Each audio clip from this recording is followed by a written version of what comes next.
Bentrovati, buongiorno telespettatrici, telespettatori di Antenna 3. Entriamo in diretta anche per questo sabato per aggiornarvi su tutti i fronti della cronaca, dell'attualità e della politica. Come sempre tantissimi collegamenti dal territorio, fra pochissimo con Arcade, con la nostra Lina Paronetto che si troverà con il sindaco Domenico Presti. Facciamo un po' il punto della situazione per quanto concerne il giallo della Piave, la morte di Anica Panfile, che vi abbiamo documentato in questi giorni. Ci sono degli aggiornamenti, ma per l'appunto ci colleghiamo fra pochissimo con la nostra Lina Paronetto. Parleremo poi di un muro antispaccio che è nato proprio in questo ultimo periodo a Mestre, nella zona dell'ex cinema Piave. Per questo ci collegheremo con Ilaria Marchiori e Sandro Ponchio proprio da Mestre. Tantissimi collegamenti con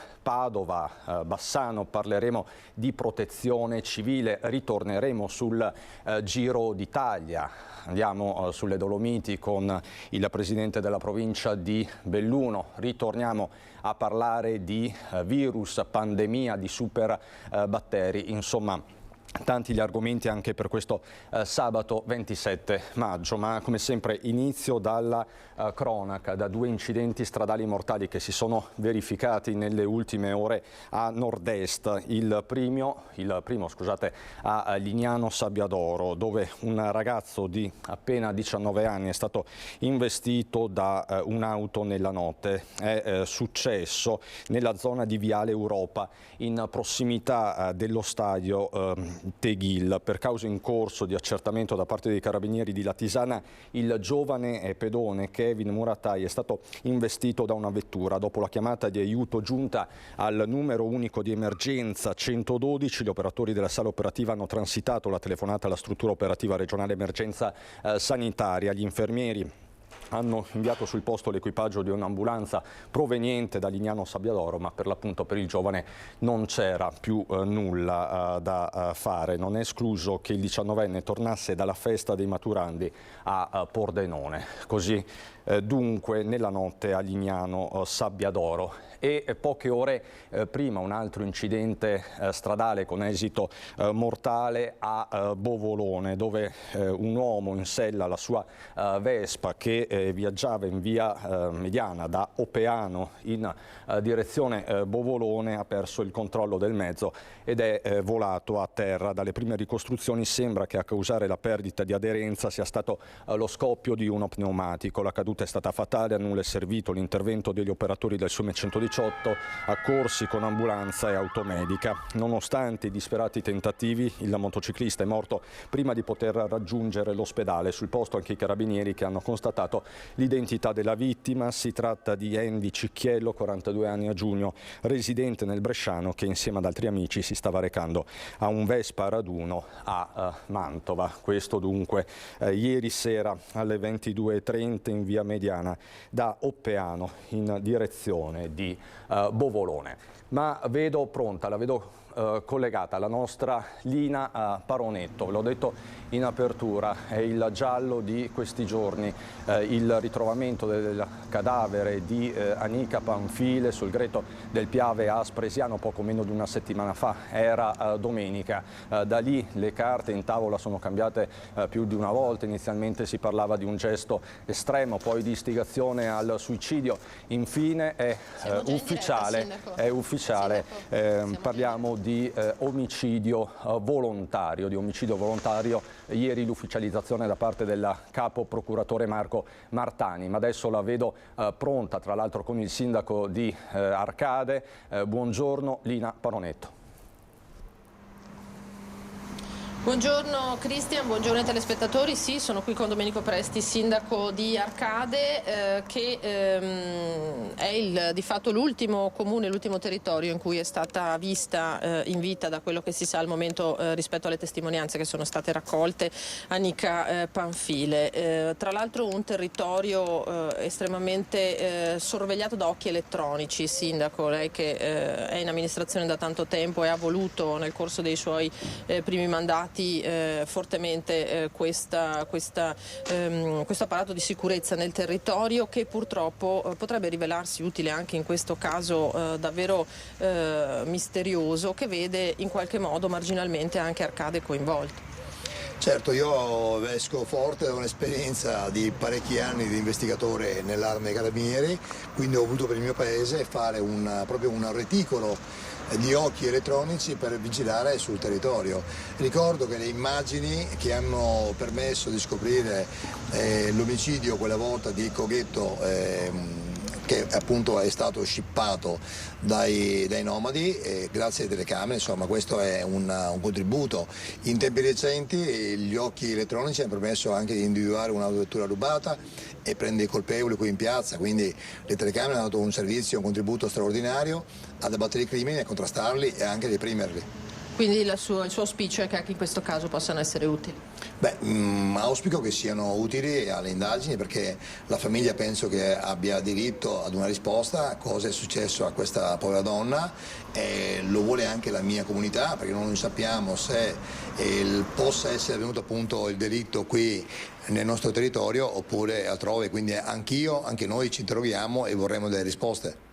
Ecco, la Procura naturalmente sta indagando in queste ore che potrebbero essere decisive, lo immaginiamo, anche in questo fine settimana. I carabinieri del nucleo investigativo in campo per dare un nome all'autore di questo omicidio, che ormai la Procura si è convinta si tratti proprio di un delitto di questo genere, non di un suicidio come sembrava nelle scorse ore. Sappiamo che è trascorsa quasi una settimana dal ritrovamento sul Piave, qui vicino a Spresiano, del corpo di Anica Panfile, e via via si è delineata questo nuovo scenario dell'omicidio volontario, tanto che la Procura proprio in queste ore ha formalmente aperto un fascicolo di indagine in questo senso, come ci ha riferito il procuratore della Repubblica Marco Martani, che abbiamo sentito ieri proprio in Procura. Da un'ipotesi, quella di ipotizzare un reato differente naturalmente da quella che era inizialmente un'istigazione al suicidio, all'omicidio volontario, come ha detto ai nostri microfoni. Prego la regia di mandare il servizio relativo all'intervista che ci ha rilasciato il procuratore. Le iscrizioni nel registro degli indagati non sono pubblicabili fino a quando non sono note all'interessato. Ok. Comunque il fascicolo per omicidio volontario Quanto che dura, Simo? A questo punto sì. Perfetto.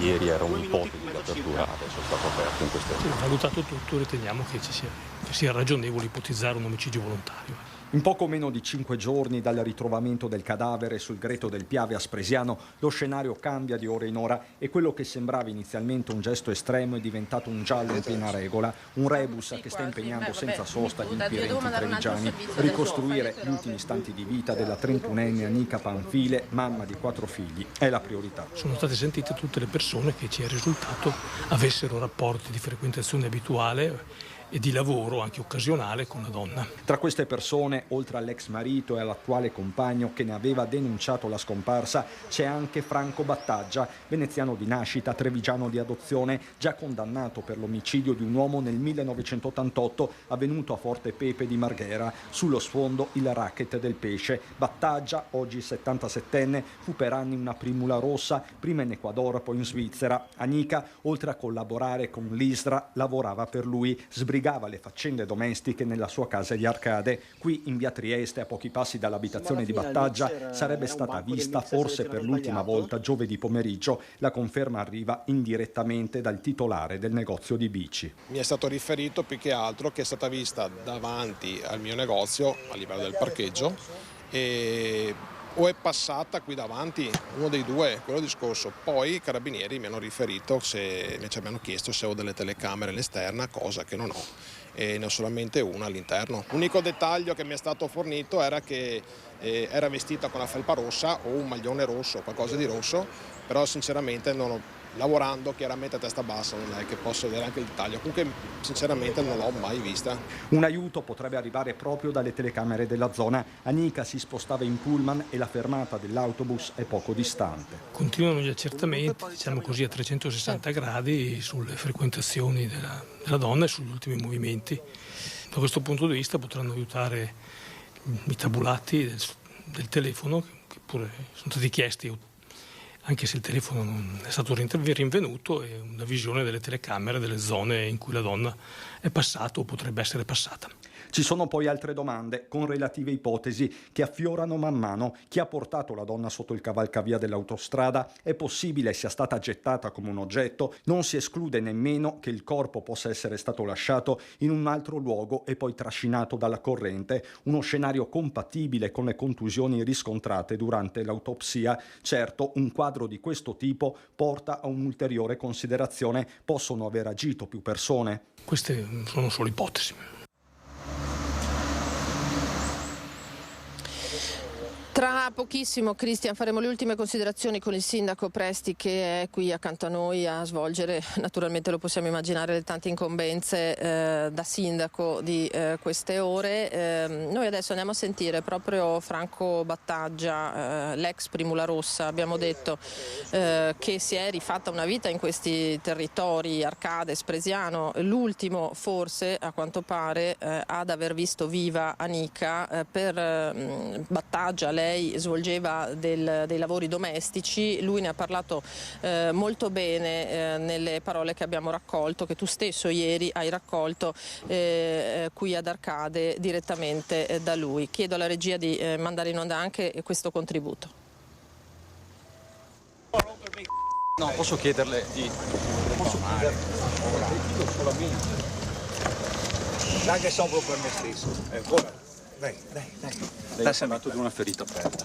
Dai, sto soffrendo per me stesso, vuoi farmi...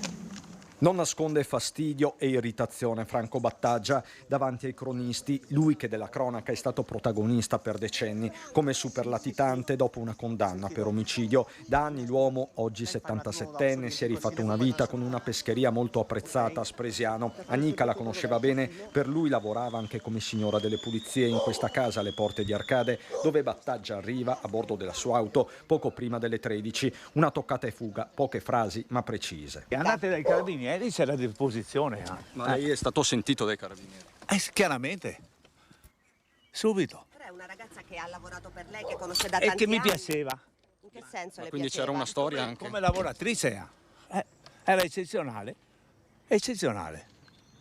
Quindi, Cosa vuoi che ti dica? lei è una delle poche persone È che che il dolore ce l'ha tutti di questa faccenda, non solo io.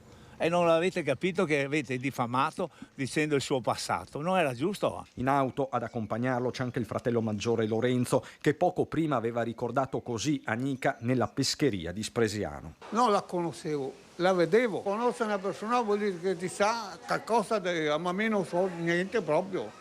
Ma lei lavorava, Anica, anche qua in pescheria o solo a casa di suo fratello? Non so dire, mi ho vista che quando lavorava qua, siccome che mio fratello ogni tanto vengo a trovarlo, no? Ma il suo vetro non viene da fare, vengo a trovarlo. Ho vista e basta, non so più niente. Dopo quanti anni che ha? Bionda naturale, non so niente. Anica era una persona comunque conosciuta in zona, lei che si muoveva spesso con i mezzi pubblici. La vedevo che girava sia qua in zona e Spresiano, Bisnadello, però cosa facesse dopo non lo so precisamente. Quindi erano territori, abbiamo sentito, frequentati da Anica, questo di Arcade, la zona di Bisnadello, l'abbiamo appena sentito, Spresiano. Lei, sindaco Presti, ha presente questa ragazza, ha presente di averla mai vista, lei che è sempre in piazza con i suoi cittadini? No, onestamente io non l'ho mai vista. Suppongo da quello che ho letto che frequentasse appunto alcuni locali, ma onestamente io dove vado io non l'ho mai vista, non l'ho mai notata, perché insomma se io sono tutti i giorni in piazza a bere caffè, però questa signora non l'ho mai notata, insomma, almeno dove vado io. E un altro personaggio che non si fa particolarmente notare in questi ultimi anni è proprio Battaglia. Sì, lui è venuto a abitare ancora quando io ero sindaco, nelle precedenti esperienze, e io in piazza onestamente Franco Battaglia non l'ho mai visto. Chiaro, io l'ho conosciuto quando era in servizio, ma quella è un'altra storia, insomma. Un ultimo appello, ecco, che si faccia chiarezza presto, immaginiamo.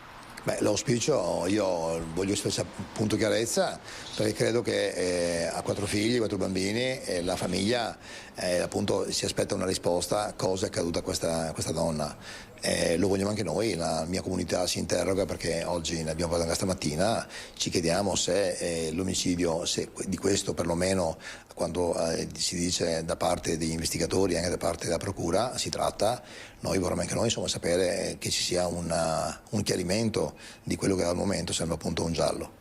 Grazie. Grazie al sindaco Domenico Presti. Cristian, ti restituiamo io e Mattia Pizzaglia la linea qui da Arcade. Grazie infinite Elina, a te Mattia e al sindaco Presti. Una vicenda che si arricchisce di particolari dettagli ora dopo ora. Vedremo quindi se questo weekend sul fronte delle indagini sarà decisivo o meno. Avete visto che in questa settimana insomma la situazione è cambiata più volte. Da Arcade, Treviso a Mestre, con Ilaria Marchiori e Sandro Ponchio per raccontarvi di quello che è già stato soprannominato, se non sbaglio Ilaria, il muro antispaccio. Buongiorno, a te la linea. Sì, buongiorno Cristian, buongiorno ai nostri telespettatori. In realtà è stato già soprannominato in vari modi. Ora ve li dico anche, prima contestualizzo il luogo dove ci troviamo. Ci troviamo in via Premuda, che è una laterale di via Piave, dove tra l'altro siamo stati proprio anche la settimana scorsa, perché i residenti ci avevano chiamati per segnalarci continue situazioni, episodi di bivacco, di degrado, di tossicodipendenza. Avevano detto: siamo costretti a chiamare le forze dell'ordine ogni mezz'ora, però anche loro purtroppo possono fare quello che riescono, perché in qualche modo hanno le mani legate. Bene, adesso grazie alle immagini di Sandro Ponchio vi facciamo vedere proprio qui di fronte all'ingresso dell'ex cinema a luci rosse qui di via Premuda è stata eretta questa sorta di barriera, che è stata appunto definita anche muraglia cinese o addirittura mose, perché si tratta di una barriera. Muraglia cinese perché? Perché è stata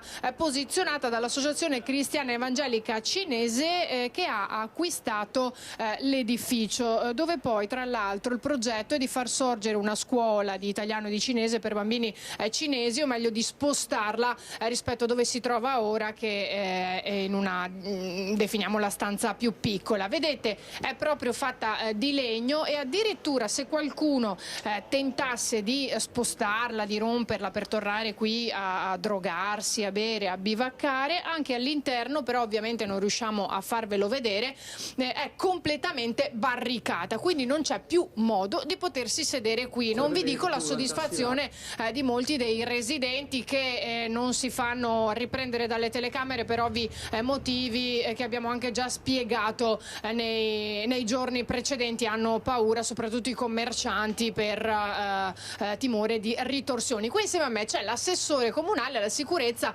Elisabetta Pesce, anche lei, benvenuta assessore, molto soddisfatta di questa iniziativa, che però diciamolo è partita da voi. Sì, poco più di una settimana fa, sia per quanto riguarda su segnalazione dei cittadini, ma anche in base alle verifiche che vengono fatti sopralluoghi dalla polizia locale, hanno contattato tramite il progetto Oculus della polizia locale la proprietà, chiedendo insomma la disponibilità di poter mettere in sicurezza, o perlomeno evitare che bivacchino di fronte all'entrata, anche in via provvisoria, fin tanto che poi non cominciano i lavori e il stabile viene ristrutturato.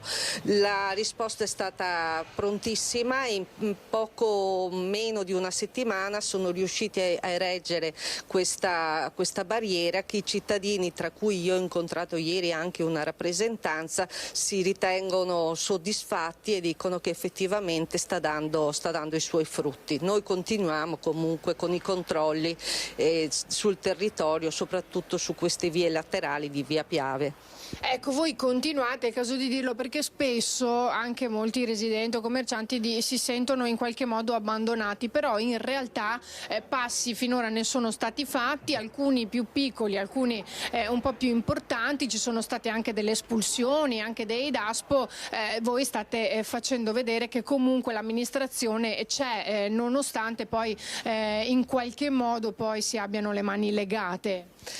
Sì, allora c'è una criticità, però è anche vero che già da mesi scorsi, anche tramite la collaborazione con le interforze, è stato spiegato qui veramente tantissima polizia, tantissimo controllo. L'amministrazione continua anche con il lavoro di Veritas, perché è giusto anche ricordare e ringraziare, anche nelle ore notturne c'è un programma che dalle 6 di sera fino all'1 di notte gira per le strade assieme agli operatori sociali e la polizia locale per controllare la zona e eventualmente intervenire nelle pulizie dove è necessario.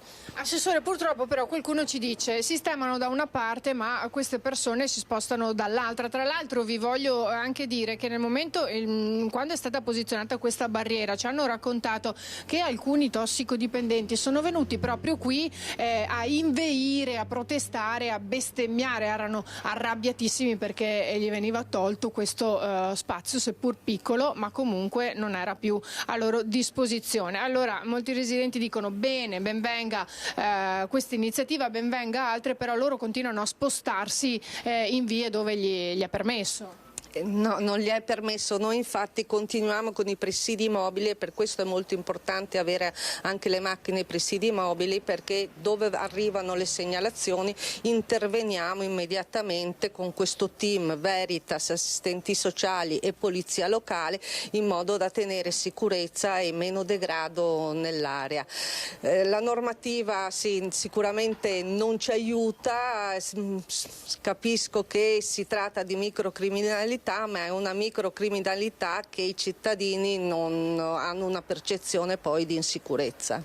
Comunque il Comune rassicura i cittadini, si sta facendo tutto il possibile e queste sono anche delle dimostrazioni concrete. Ringrazio l'assessore alla sicurezza del Comune di Venezia Elisabetta Pesce, qui da Mestre restituisco la linea allo studio. Grazie infinite Ilaria, grazie a te e Sandro Ponchio. Mi dicono che è già collegato Federico Capraro, presidente dell'Ascom di Treviso. Lo saluto, lo ringrazio, ma gli dico di aspettare proprio 3 secondi perché mi chiedono la linea da Padova, il collega Francesco Ratai che ci parla di protezione civile ed emergenza. Francesco, buongiorno.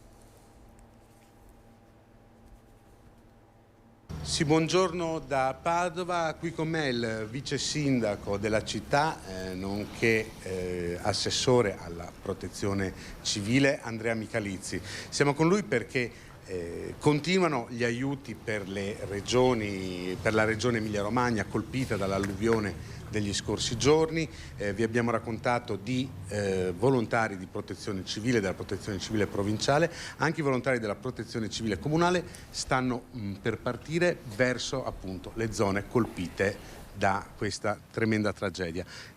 Quante squadre partiranno?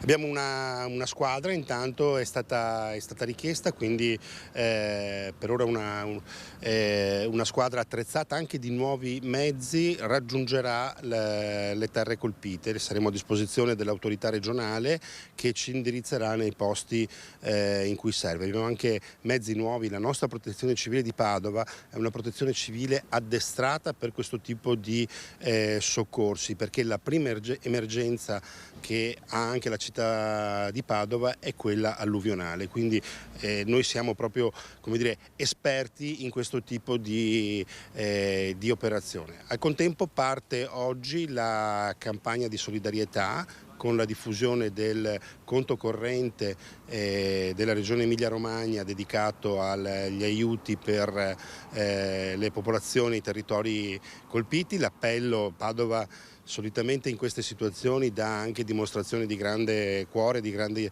generosità. Ecco, diffondiamo uno strumento utile per dare aiuti. Tanta gente in questi giorni mi ha chiesto come possiamo dare una mano. Io credo che con le risorse economiche in questo momento sia la cosa più importante. Il contributo che la nostra città dà con la protezione civile e anche con il sostegno dei cittadini. Ecco, la città di Padova, lo ricordava il vice sindaco, è una città d'acque in cui le acque hanno fatto paura. Ricordiamo tutti il 2010, lo scenario che colpì la provincia ma che mise in allerta anche la città del Santo. Come sta andando? State preparando un piano? Cosa possono fare i cittadini per difendersi? Noi abbiamo un piano di gestione e reazione agli eventi alluvionali, è un piano che tra l'altro stiamo aggiornando con i nuovi parametri, siamo a buon punto. È un periodo in cui il rapporto dei territori con le acque è emblematico, cioè noi in questi mesi siamo passati dal commentare situazioni di siccità ai disastri in Emilia-Romagna. Le città devono essere attrezzate per gestire questo tipo di situazioni, ovviamente anche a prevenire dal punto di vista anche ambientale.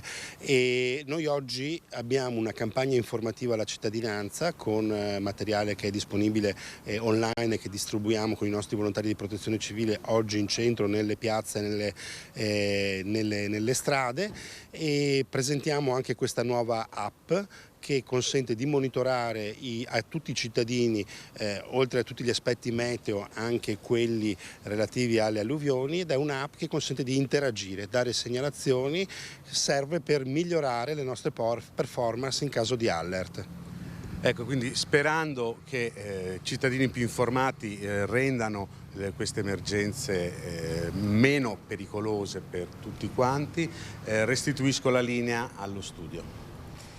Grazie Francesco Ratai con Federico Civotto, accanto a loro lo avete visto il vice sindaco di Padova Michalizzi. Buongiorno di nuovo Federico Capraro, scusi per l'attesa, ma come vede ci sono sempre tanti fatti da raccontare, continueremo a farlo con lei. Allora, iniziamo da alcune notizie di giornata. La prima, c'è una nuova ricerca della CGA di Mestre, la ricerca del sabato che è attesa sempre parecchio dai giornalisti, dagli operatori dell'informazione e non solo, che dà un numero preciso. In Veneto 7 furti su 10 restano impuniti, 7 furti su 10 commessi nei negozi a danni quindi di attività commerciali e artigianali. A tal proposito vi faccio sentire Paolo Zabeo, il direttore dell'ufficio studi della CGA di Mestre. Nonostante molti negozi siano diventati dei fortini, dei veri e propri bunker, controllati 24 ore su 24 dai sistemi di videosorveglianza, i danni economici provocati dai furti e dalle spaccate rimangono ingentissimi. Per ridurre il numero di questi reati e assicurare alla giustizia coloro che li compiono, bisogna aumentare la presenza sulle strade di uomini e mezzi delle forze dell'ordine, soprattutto nelle ore notturne. Altrimenti rischiamo di alimentare involontariamente un atteggiamento di sfiducia da parte delle vittime nei confronti delle istituzioni, che li spingerà a non denunciare la violenza subita.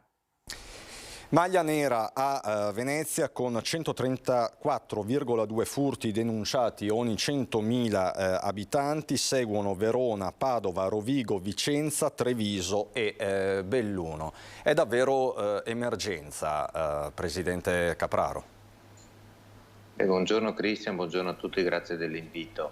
Il tema dell'impunità è un tema del Paese e non credo che sia questa l'occasione di affrontarlo, ma ce n'è sicuramente bisogno. C'è un'attenzione invece al fatto che molti di questi reati avvengono proprio contro le attività che sono, guarda caso, le attività di presidio del territorio, perché le attività commerciali e artigianali nei centri, nelle periferie, nei quartieri sono il primo deterrente, il primo segno di presenza, di presidio, di controllo, di sicurezza. Per cui sicuramente c'è una doppia attenzione da fare, primo perché vanno sostenute queste attività per questa funzione che hanno, secondo perché la necessità di intervenire con maggiori controlli, con maggiori presidi, con maggior forze dell'ordine che percorrano le nostre strade, si diceva di giorno e di notte certamente, questo per due aspetti. Il primo ovviamente per cercare di arginare e di risolvere questo problema, il secondo per far aumentare la percezione della sicurezza, che è un altro aspetto. Oggi la gente deve essere più sicura, ma soprattutto deve sentirsi più sicura. C'è anche un aspetto psicologico sul quale dobbiamo lavorare, altrimenti le persone frequentano meno, escono di meno, vivono meno le nostre città. Assolutamente, tra l'altro vi posso aggiornare, me lo sta dicendo proprio in questo momento Francesco Ratai, il collega di Padova che avete visto poco fa. Nella notte c'è stato un assalto a un bancomat ad Albignasego in via Roma, si è sentito un forte boato, i malviventi hanno prima oscurato le telecamere e poi posizionato l'esplosivo. Ratai con Federico Cibotto sta raggiungendo il posto, quindi forse riusciremo anche a collegarci nel corso di questa prima edizione. Tra l'altro vi riporto in provincia di Treviso, riporto anche lei Capraro, perché per raccontarvi la storia di una ristoratrice che ha intercettato il ladro che si stava introducendo nel suo locale. È successo a Paese. Io abito fortunatamente o sfortunatamente, dipende dai punti di vista, di sopra. Eravamo appena chiuso, ero appena andata a letto, non mi ero ancora addormentato, ho sentito un rumore forte e con le telecamere ho guardato giù e ho proprio visto il ladro entrare. Erano da poco passate le 2 di notte quando un forte boato proveniente dalla trattoria al laghetto nel silenzio della notte ha spaventato Lisa, la figlia del titolare, che dalle telecamere di sicurezza ha potuto vedere il ladro in azione nel locale, entrato dalla finestra dopo aver rotto i cardini con alcuni attrezzi che aveva portato con sé. Ho chiamato i carabinieri, loro sono stati bravissimi, sono arrivati subito.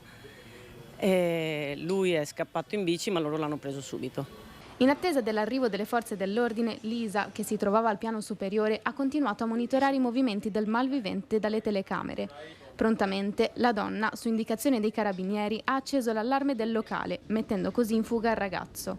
€1.000.000 l'ammontare della refurtiva. Una refurtiva, non so, ci sono 300-400 euro di fondo cassa, di monetine e poi 2 tablet più i 4 telefoni, insomma, diciamo che non lo so, ma per un valore penso di più di 1.000 euro. Una refurtiva però recuperata. Ho recuperato tutto. Soddisfazione e sollievo da parte dei titolari e dipendenti della pizzeria al laghetto, ma resta la paura. Paura quella senz'altro, da oggi un po' di paura c'è, devo dirle la verità. Pensate di aumentare la sicurezza? Senza ombra di dubbio sì. Sì, perché abbiamo un impianto adesso che non registra, faremo tutti i dovuti cambiamenti, ovviamente, visto la paura grossa che abbiamo preso, insomma, direi di sì. Il ragazzo, un 26enne italiano, è stato processato per direttissima. Il tribunale ha convalidato l'arresto, ma ha disposto per lui una misura alternativa al carcere. Questi poi, Presidente Capraro, sono gli effetti pratici, sono le storie di ogni giorno. Questa è una storia a suo modo a lieto fine, ma così non è per la maggior parte degli episodi che si vanno a registrare, come ha certificato anche questo studio della CGIA di Mestre. Sì, rientra in un aspetto, ahimè, di quotidianità, quindi necessita di un intervento che non può essere episodico, perché questi eventi sono degli episodi.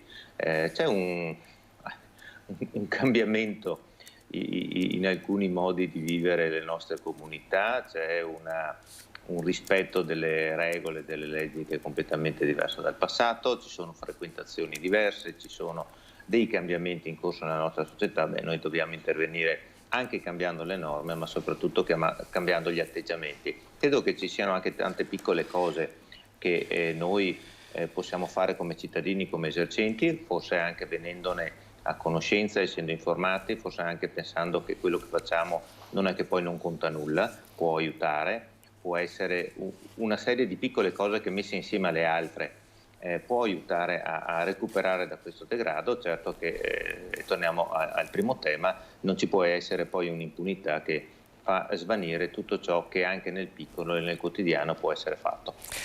Allora, Presidente, dalla cronaca porto all'attualità, alla politica, con le parole che sono state pronunciate ieri sera dalla Premier Meloni sul finale della campagna elettorale a Catania. La sinistra dice: voi volete gettare la spugna contro l'evasione fiscale, ma l'evasione si va a cercare dove sta, nelle big company, non dal piccolo commerciante dove vai a chiedere pizzo di Stato. Ma vi faccio sentire la Meloni, poi vorrei un suo commento preciso.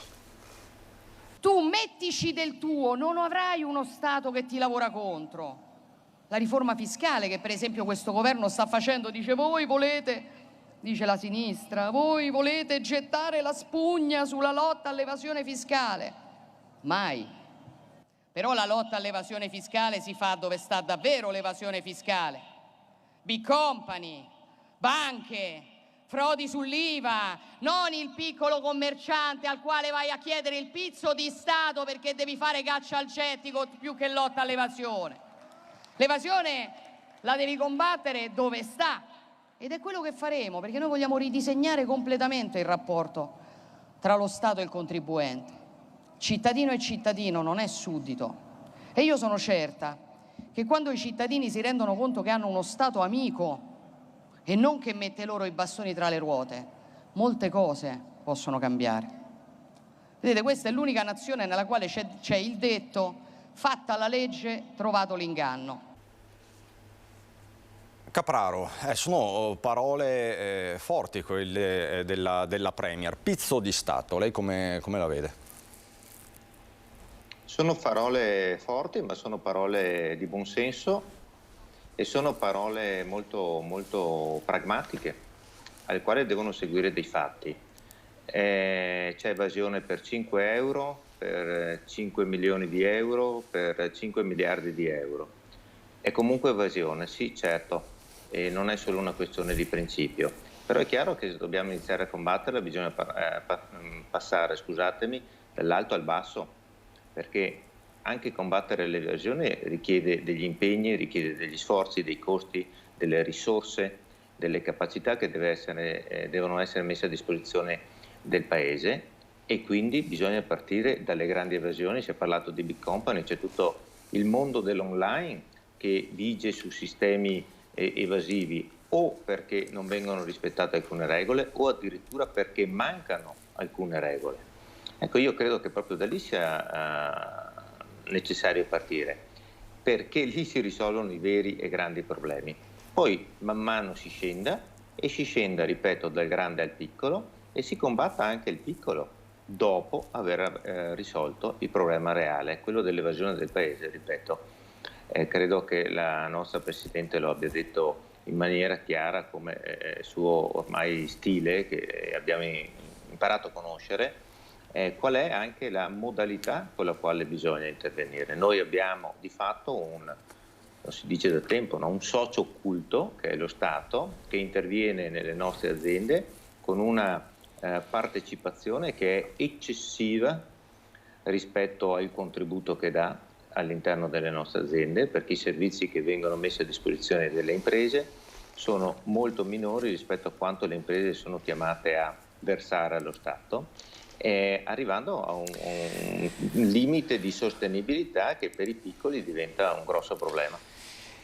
Veniamo adesso a un altro caso locale, ma che rischia di sollevare ulteriori polveroni. Come sapete, da tempo c'è un braccio di ferro in corso tra Save e il Comune di Venezia per l'introduzione della tassa d'imbarco di 2,50 € al Marco Polo. C'è stato un ricorso, il ricorso di fatto è stato respinto, il ricorso di Save e di Ryanair. In tutta risposta l'amministratore delegato di Ryanair, che in questi giorni è a Treviso per i 25 anni della compagnia, della presenza di compagnia al Canovalo, ha detto chiaro e tondo: se Venezia fa così portiamo i voli a Treviso. Sentitelo.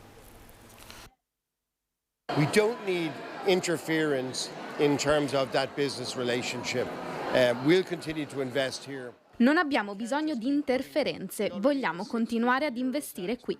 È deciso Eddie Wilson, CEO di Ryanair, che entra nel dibattito relativo all'aumento di 2,50 € nella tassa d'imbarco per ogni passeggero in arrivo all'aeroporto Marco Polo di Venezia. Una questione su cui si è espresso anche il TAR, respingendo la richiesta di Save di sospendere e annullare la delibera del Consiglio Comunale che ha istituito la tassa. Questa incertezza sulla tassa chiaramente rallenta i nostri piani, li mette un po' nel congelatore, perché dobbiamo capire cosa succederà. E quando parliamo di questa extratassa sono 2,50 € su 6,50 € già esistenti, quindi un totale di 9 € da Venezia, e questo mette chiaramente la Regione in una posizione di svantaggio perché diventa estremamente cara, diventa la più cara. E questo non va bene, questo è un qualcosa che chiaramente non incentiva il traffico, non incentiva il turismo. Quello che invece abbiamo qui è una relazione fantastica con l'aeroporto, una grande relazione che va avanti da tanto tempo, da 25 anni, che vogliamo continuare a crescere. Aumentare il costo della tassa d'imbarco, spiega Eddie Wilson, significa tassare anche tutti quei residenti che ogni giorno viaggiano. Questo aumento genererà un danno per tutti. Un'incertezza che potrebbe portare ad un ridimensionamento dei voli su Venezia in favore di Treviso. L'intenzione di Ryanair è dunque quella di continuare ad investire nel territorio. Un volo diretto per Londra, una promessa alla quale il CEO sta lavorando. I will do my best. Farò il mio meglio per fare una promessa che è quella, se dovesse andare avanti l'addizionale su Venezia, faremo di tutto per avere il volo di Londra qui a Treviso. E le parole di Eddie Wilson arrivano proprio in occasione del festeggiamento del 25° anniversario dal primo volo su Treviso, avvenuto il 7 maggio 1998. Il viaggio non è discrezionale, è essenziale, ha detto il CEO, e per questo quello che come compagnia aerea vogliamo fare è cercare di ridurre il nostro impatto. Ryanair is committed to that. Questo anche grazie all'ordine di 309 aeromobili che abbiamo fatto per 40 miliardi di dollari l'investimento. Questi porteranno il 20% in meno di consumo di carburanti, quindi di CO2, con il 50% di rumorosità in meno e soprattutto aumenteranno anche i posti. Quindi siamo fully committed, quindi pienamente impegnati. Senta Capraro, le chiedo proprio di essere sintetico su questo, perché dobbiamo collegarci con Ratai, perché prima vi ho parlato di questo bancomat esploso nel Padovano e siamo in grado di aggiornarvi in tempo reale. Le chiedo Capraro, tra i due litiganti, Ryanair, Save e varie compagnie low cost e Comune di Venezia, il terzo gode, in questo caso Treviso, è così? Diciamo che il terzo potrebbe festeggiare 25 anni le nozze d'argento con un partner d'eccezione e anche con il ripristino di questo volo, di questo grande collegamento su Londra. Se non ci fosse un aeroporto in un contesto di crescita, di sviluppo turistico come quello del nostro territorio, per la città di Treviso, per le colline del Prosecco, per i borghi di Asolo, per le ville venete, la prima nostra attenzione sarebbe sulla creazione di un aeroporto. Per l'aeroporto ce l'abbiamo e lavora molto bene. La seconda sarebbe sul creare dei collegamenti con le grandi metropoli, con le grandi città, cosa che attualmente c'è, e il pensare di ripristinare il volo su Londra sarebbe davvero un bel regalo. Credo che ci siano due aspetti. Treviso deve continuare anche con lo sviluppo dell'aeroporto in questa direzione, anche perché se ci sono delle difficoltà da altre parti c'è la possibilità per contro di recuperare o di beneficiare di alcune opportunità. Ryanair per il nostro territorio è sempre stata una grandissima opportunità. E piccolo particolare, fra meno di 1000 giorni, e ne parleremo fra pochissimo, ci sono le Olimpiadi e quindi l'aeroporto di Treviso diventa quello più vicino all'alta montagna, alla montagna bellunese, a Cortina. Grazie Presidente. Assolutamente di questo noi non ci dobbiamo dimenticare che il 2026 è davvero alle porte. Grazie Presidente Capraro, buon lavoro. E vedo collegato, se non sbaglio, Francesco Ratai, più veloce della luce, che ci aggiorna su quello che vi ho anticipato prima, questo bancomat esploso nel Padovano. Buongiorno di nuovo Francesco. Sì, buongiorno. Ci siamo spostati dal centro di Padova, siamo ad Albignasego, il comune della prima cintura padovana, perché stanotte alle 3, lo vedete alle mie spalle, dei malviventi hanno fatto esplodere la cassa bancomat di questo sportello dell'Anton Veneta del gruppo Montepaschi. Siamo in via Roma 12, è una galleria commerciale, abbiamo parlato con dei residenti della zona, che in realtà non sono residenti perché le attività sono principalmente attività commerciali, che quindi questa notte nessuno si è svegliato perché nessuno abita sopra, però la preoccupazione è molta perché è la seconda volta che succede in questo sportello un assalto. Nella notte alle 3 dei malviventi con quello che viene chiamato il metodo della marmotta, dell'esplosivo infilato sotto il bancomat. Hanno cercato di farlo esplodere per estrarre i cassetti che contengono il denaro. L'esplosione ha fatto scattare allarme a cui hanno risposto prontamente i carabinieri della compagnia di Abano Terme, che sono arrivati, ma subito sul posto. Erano già spariti i criminali che fortunatamente non sono riusciti a portare via praticamente niente. Il tempo a loro disposizione era troppo poco, evidentemente la carica era potente sì, ma non a sufficienza da creare uno squarcio più grande e poter entrare. Ecco, con il collega Federico Cibotto volevo farvi notare la vetrata sopra la porta d'ingresso. Se Federico adesso si sposta ve la fa vedere, è tutta distrutta dall'esplosione.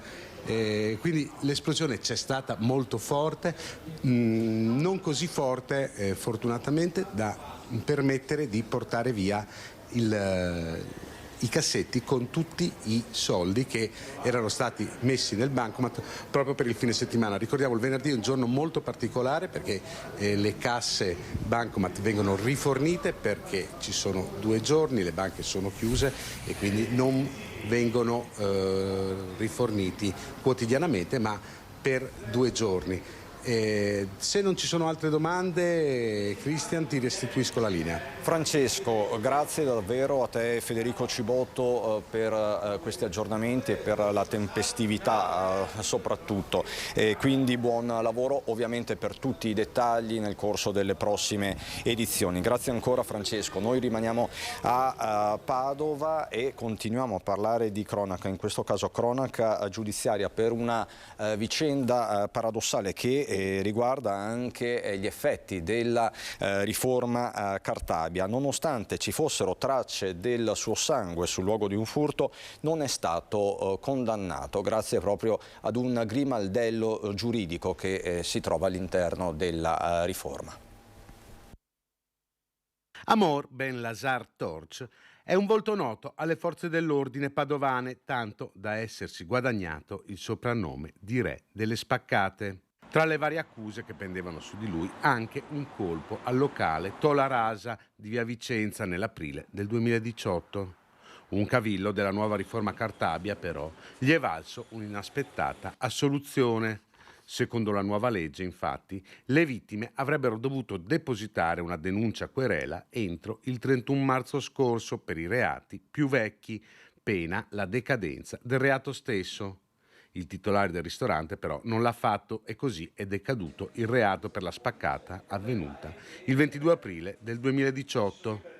Il 43enne tunisino si era ferito dopo aver sfondato la vetrina con un tombino.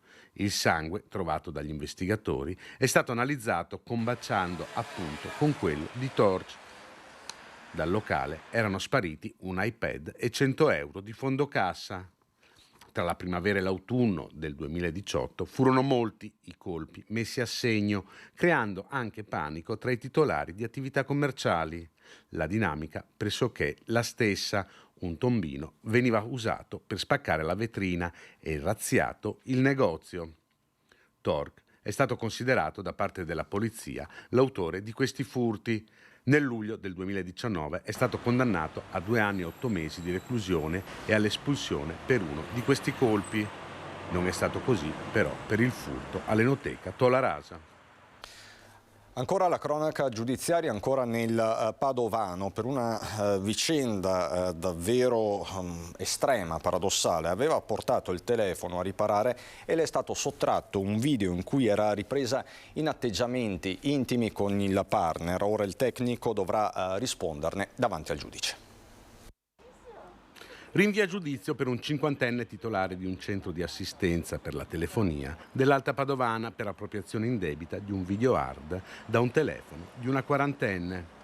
Nel 2021 la donna, residente appunto nell'Alta Padovana, aveva portato il suo smartphone nel centro d'assistenza chiedendo che venisse cancellata la memoria del cellulare.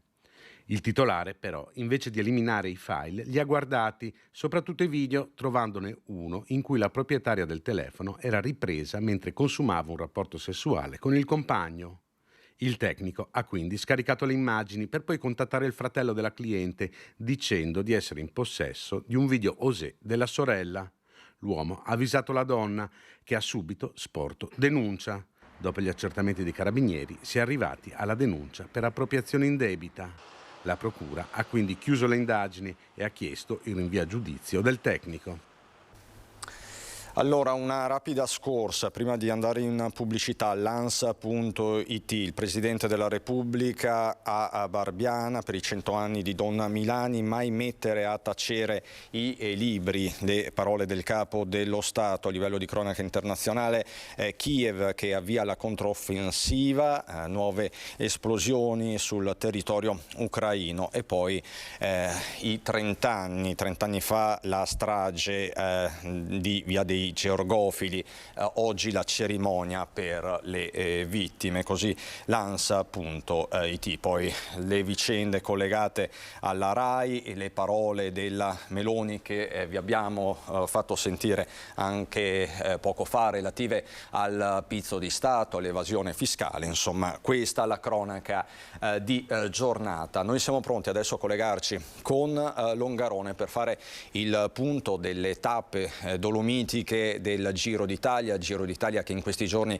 ha infiammato il Veneto, e ancora il professor Fabrizio Pregliasco che ci parlerà di questa nuova ondata di Covid in Cina e di super batteri. Poi ancora uno spettacolo teatrale dedicato alle truffe agli anziani, uno spettacolo che andrà in scena a Mel e che ha un significato ben preciso quando la cronaca di fatto sale sul palco. Tutto questo dopo la pubblicità, fra poco.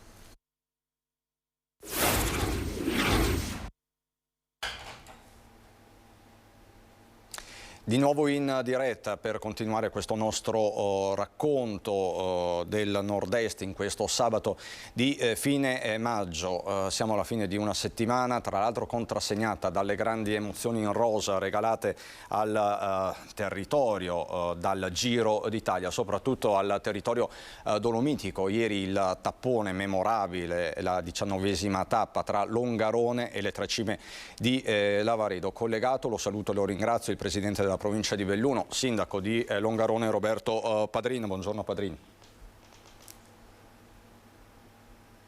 Mi sente Padrin? Io sento benissimo. Ecco, perfetto. Allora, insomma, sono state giornate molto intense per il Veneto e per il bellunese in particolare, che ormai è il proscenio ideale della carovana in rosa.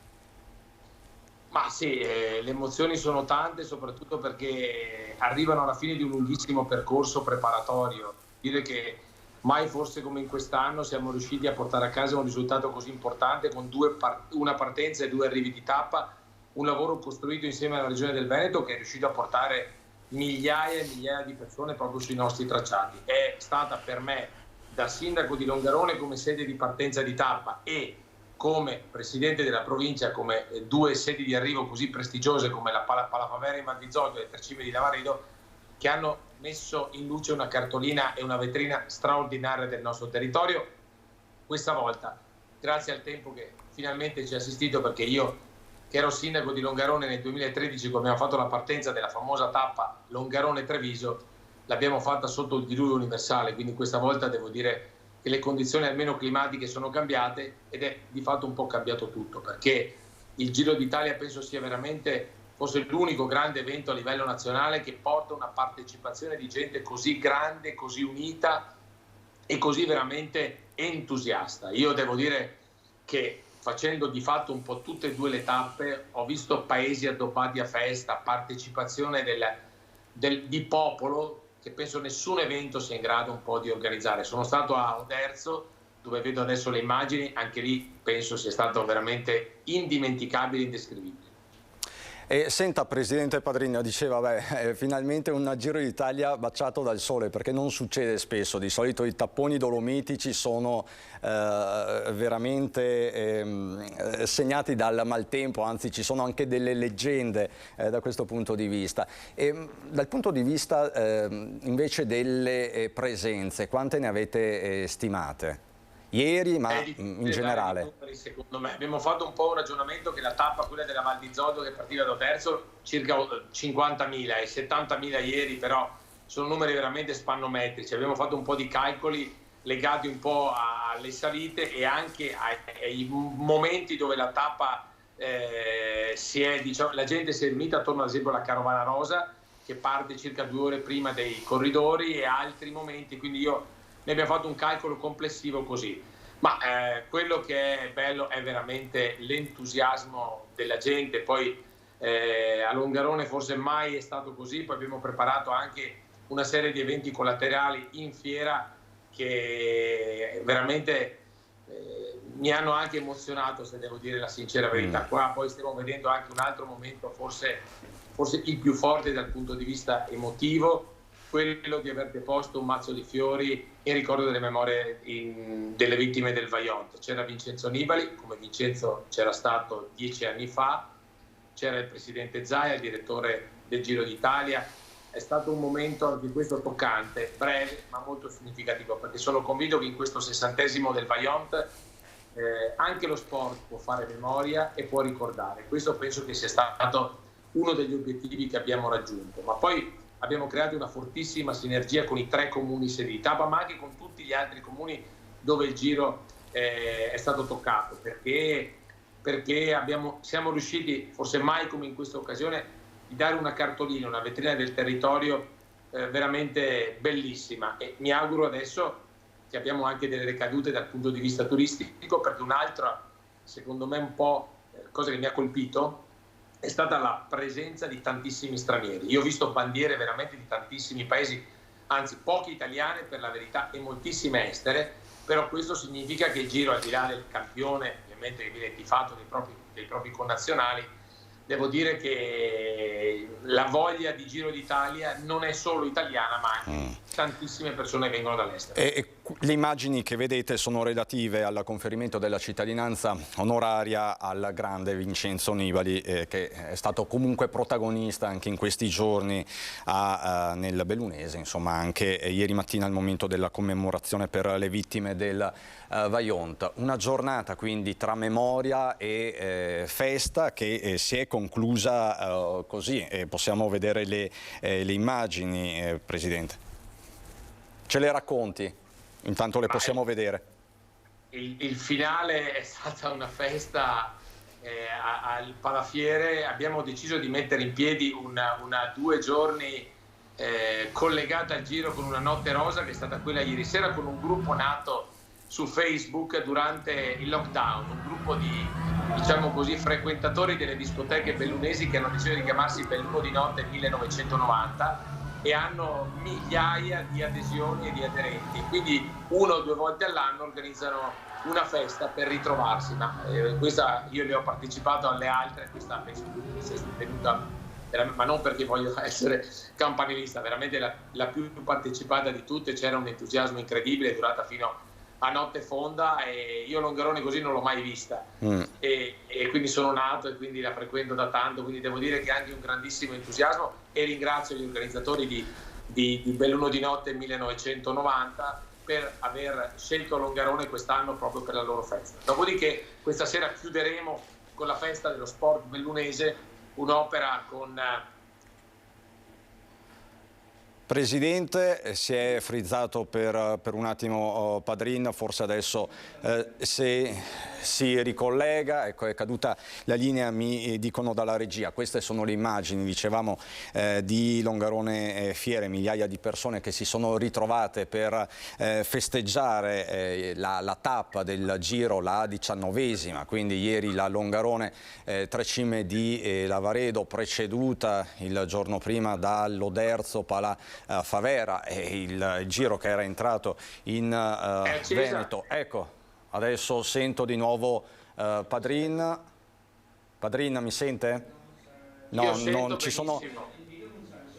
ci sono problemi di collegamento. Ecco, Quindi un grande evento per il bellunese, questo in attesa, e ne abbiamo parlato anche poco fa con il presidente dell'Ascom di Treviso, Federico Capraro, questo in attesa del grande evento per antonomasia, le Olimpiadi 2026. Mancano poco meno di 1000 giorni e ci sono ancora tante cose da fare, ovviamente, dal punto di vista infrastrutturale, di promozione del turismo, insomma una sfida nella sfida. Però mi dicono che Padrin non c'è, quindi lo saluto. Abbiamo ovviamente ripercorso le emozioni di questi giorni in rosa, che hanno fatto bene al Veneto, a Caorle, a Oderzo, alla Valle di Zoldo e ovviamente alle tre cime di Lavaredo, passando per Longarone. Saluto e ringrazio, lo vedo già collegato, Fabrizio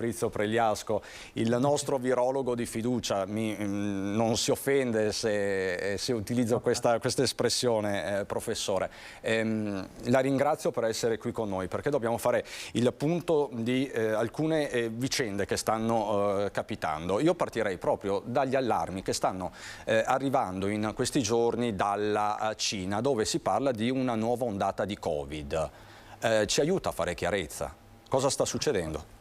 Questo virus rimarrà ancora in mezzo a noi per diversi anni e l'ho detto più volte, saranno onde di salita e di discesa. Noi per fortuna in questo momento in Italia e praticamente in Europa siamo in una fase discendente, perché la gran parte di noi si è fatta una immunità ibrida, cioè ci siamo vaccinati, ci siamo infettati e vaccinati, quindi bene o male abbiamo avuto modo di far rinforzare il nostro sistema immunitario e far riconoscere questo virus, che purtroppo sfugge perché per la sua caratteristica di non stabilità prova tante variazioni. Quello che ci dobbiamo aspettare nel futuro è una situazione di onde, sperabilmente via via in discesa, un po' come quelle di un sasso in uno stagno, non sincronizzate fra le varie territori, le varie nazioni, i vari ambiti geografici, in funzione di quella che è la situazione, di protezione delle persone, perché purtroppo sappiamo che un'infezione anche naturale, quindi la guarigione da malattia, ci permette di stare sicuri per almeno 6 mesi o poco più, e lo stesso dicasi il vaccino. Quindi a seconda del bacino di persone che sono suscettibili o ridiventano suscettibili, ci potranno essere questi incrementi. La Cina poi ha gestito in modo molto diverso rispetto al mondo, il resto del mondo, le cose, ha ritardato, nel suo territorio quello che noi, le onde che abbiamo già subito. Quindi vediamolo come segnale di attenzione, di pericolo, di non abbassare la guardia rispetto a una patologia che ha fatto danni, ma sperabilmente, salvo l'insorgenza appunto di nuove varianti, poco probabile perché Omicron si sta facendo vedere con sottovarianti che sono ricombinazioni l'una dell'altra e sono sempre, per certi versi, sempre più contagiose, addirittura più del morbillo, ma meno cattive, perché solo così questo virus può appunto diffondersi ormai in una situazione di mercato per lui non favorevole, come purtroppo è stato all'inizio. E tra l'altro la Regione del Veneto continua a uscire con i report giornalieri sul Covid. Nelle ultime 24 ore 252 nuovi casi. Insomma, la Regione del Veneto continua a monitorare il fenomeno a livello proprio di reportistica. Ogni mattina arriva un report. Fa bene a farlo, Pregliasco? Perché c'è chi ha smesso. No, allora, io direi che è buon senso, cioè segnalare senza enfasi, senza, catastrofismo, una situazione che purtroppo anche a livello italiano complessivo si fa quei 20-30 decessi all'anno. Si tratta di persone fragili in genere, anziane, che non si sono vaccinate o non hanno rinnovato, quella che dovrà essere, un'abitudine, un tagliando, di rinforzo delle difese immunitarie soprattutto per i soggetti fragili, per i soggetti a rischio.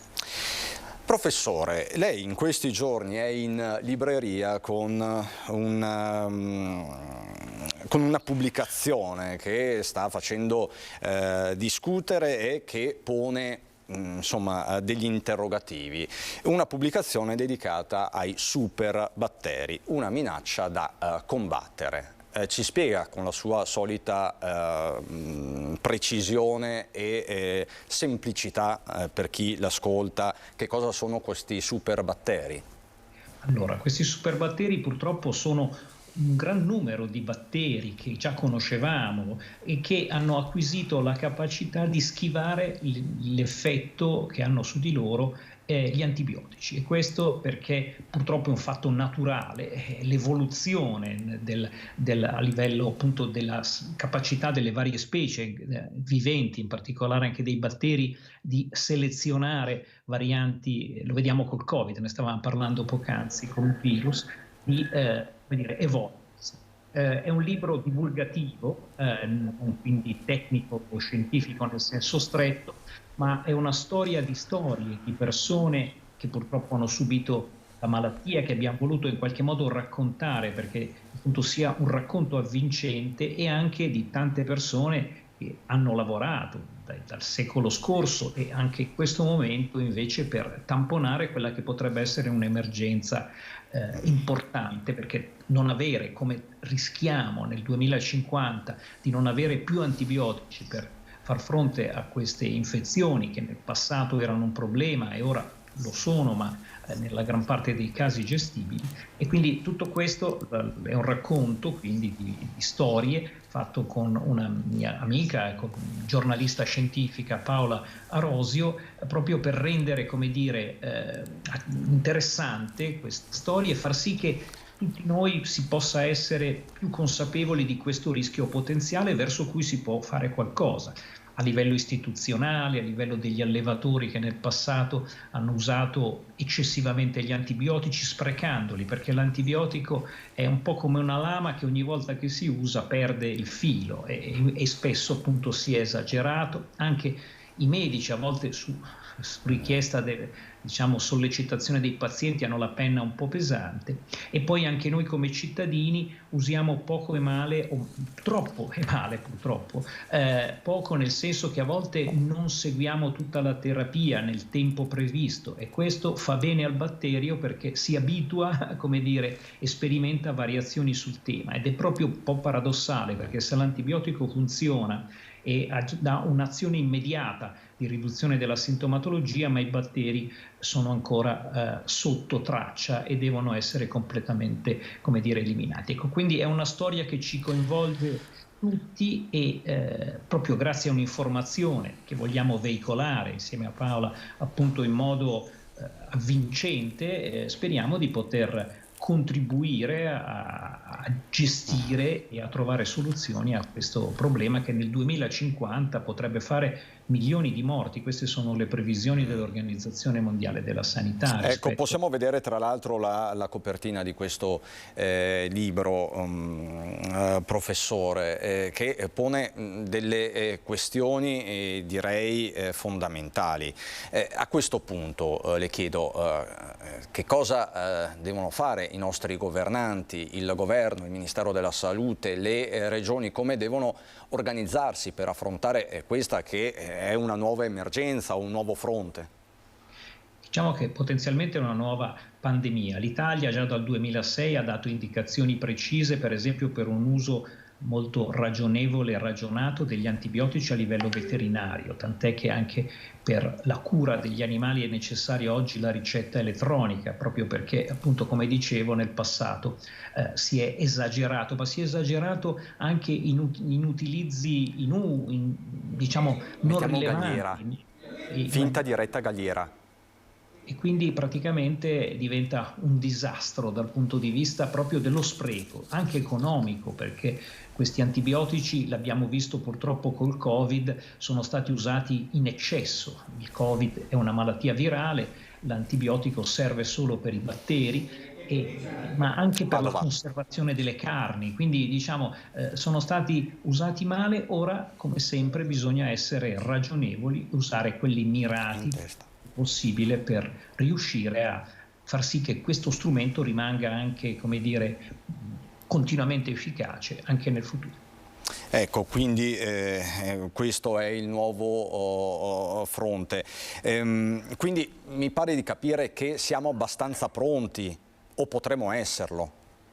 Beh, diciamo delle cose sono state fatte anche a livello delle singole regioni, gruppi di lavoro, ma ancora c'è molto da fare, proprio perché ogni volta che si utilizza l'antibiotico questo lo si deve, diciamo così, vedere come una risorsa, e perché davvero tantissimi batteri che prima conoscevamo e riuscivamo a gestire al meglio ora schivano questa azione, ed è anche un'importanza, c'è un'importante responsabilità a livello ospedaliero, perché bisogna, diciamo, gestire al meglio gli isolamenti delle persone che sono contagiose per queste patologie, gestire bene la pulizia, l'utilizzo dell'acqua potabile, proprio perché davvero anche ci deve essere una prevenzione, soprattutto nei luoghi dove le persone più fragili, che rischiano di più, quindi gli anziani, i malati di malattie acute, che spesso hanno come sovrainfezione, come infezione correlata all'assistenza, la possibilità di avere dei germi, e spesso soprattutto germi resistenti. Quindi il tema è proprio quello dei batteri, dei virus in ambito ospedaliero. Anche questo è un tema, tra l'altro toccato recentemente più volte dallo stesso presidente Luca Zaia, che nell'ordinanza regionale che in qualche modo ha declinato il provvedimento ministeriale sulle mascherine, ha mantenuto l'obbligo di mascherina nei nosocomi del Veneto. Direi che è un'indicazione molto ragionevole. È chiaro che la mascherina nella vita comune non ha senso, ma se siamo malati, se abbiamo infezioni respiratorie, perché non facciamo come hanno sempre fatto gli orientali, mettendosi una mascherina per proteggere gli altri, e soprattutto nei luoghi dove ci sono ancora persone fragili, perché come dicevamo all'inizio, purtroppo anche questo Covid ancora è presente, ma non c'è solo il Covid. Ecco, il Covid è stato purtroppo il protagonista di questi anni, ma intorno a lui, con lui, davvero ci sono anche tantissimi batteri. Allora, io la ringrazio, professor Pregliasco. Non so se possiamo vedere ancora per un'ultima volta la copertina di questo suo libro, che passa in rassegna tutti i temi che abbiamo toccato, che sono davvero tanti. Io ovviamente la mostriamo così perché è importante dare questa comunicazione. Ecco qua il libro di Fabrizio Pregliasco e Paola Arosio, i super batteri. Grazie Simone Merlo e Marco Gagliazzo in regia. Grazie davvero professore, a presto. Arrivederci. E mi chiede la linea Vanessa Banzato da Galliera Veneta. Ritorniamo a parlare di protezione civile e lo facciamo con una importante inaugurazione che si è appunto si sta svolgendo a Galliera Veneta, ma ci racconta tutto Vanessa Banzato. A te la linea, Vanessa.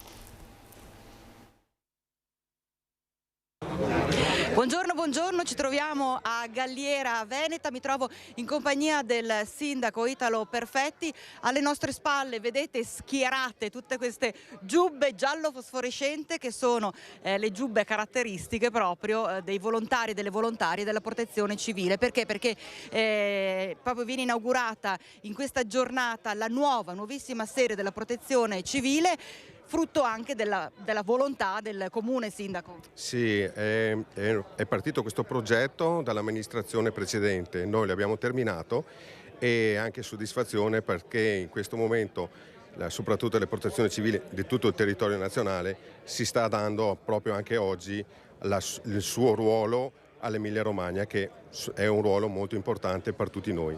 Senta, questo è un modo anche per dar forza alla protezione civile, ma in generale al volontariato, che diventa una nota caratteristica di tutti i nostri comuni, di tutta la nostra regione. Sì, è vero, perché questa è un'associazione che si mette sempre a disposizione per tutti gli eventi e dà una soddisfazione a noi come amministratori e anche alla gente, apprezza quello che stanno facendo. Quanto è costato tutto questo? Siamo sui 440.000 euro, c'è stato anche un contributo dalla Regione Veneto di 50.000 euro.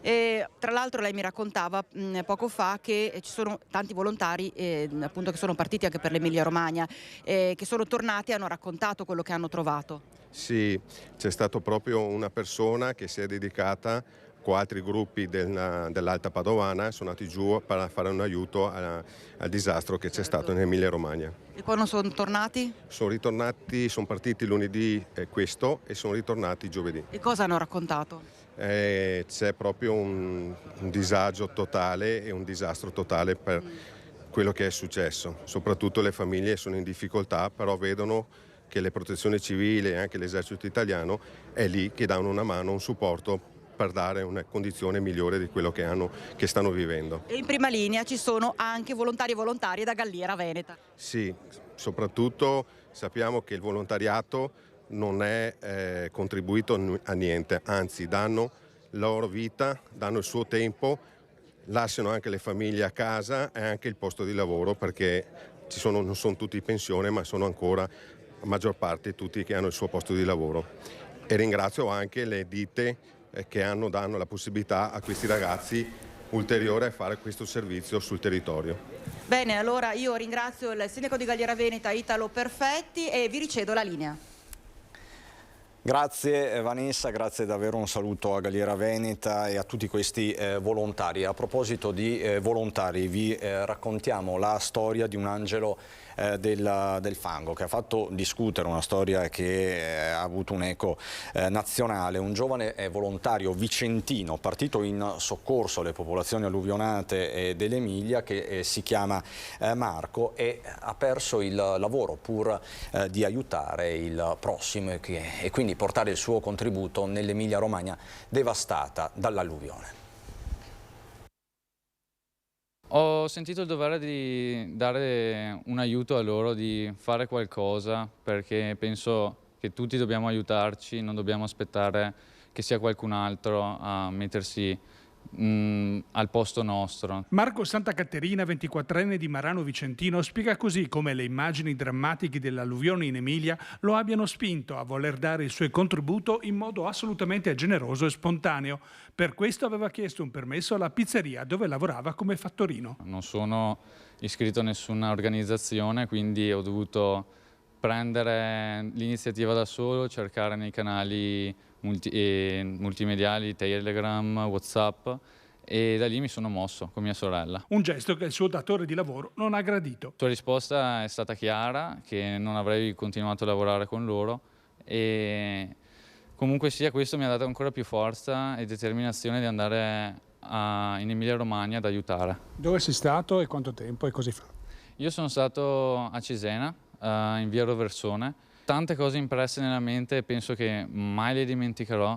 Le più significative sono gli album fotografici, le diapositive tra il fango, quindi i ricordi di famiglia. È lì che ho capito veramente che era il posto giusto dove stare, aiutare gli altri a almeno avere un nuovo inizio. Il suo gesto però non è passato inosservato. La sua storia ha ottenuto la ribalta nazionale dei media. Molti si sono già prodigati per fargli ottenere un nuovo lavoro. Un clamore assolutamente inaspettato per uno studente di ingegneria informatica che è tutt'altro che un cacciatore di like facili sui social. Sì, sono sconvolto, spiazzato, basito. Non mi aspettavo tutto questo. Infatti da una persona che sta nel suo, tutto questo fa paura.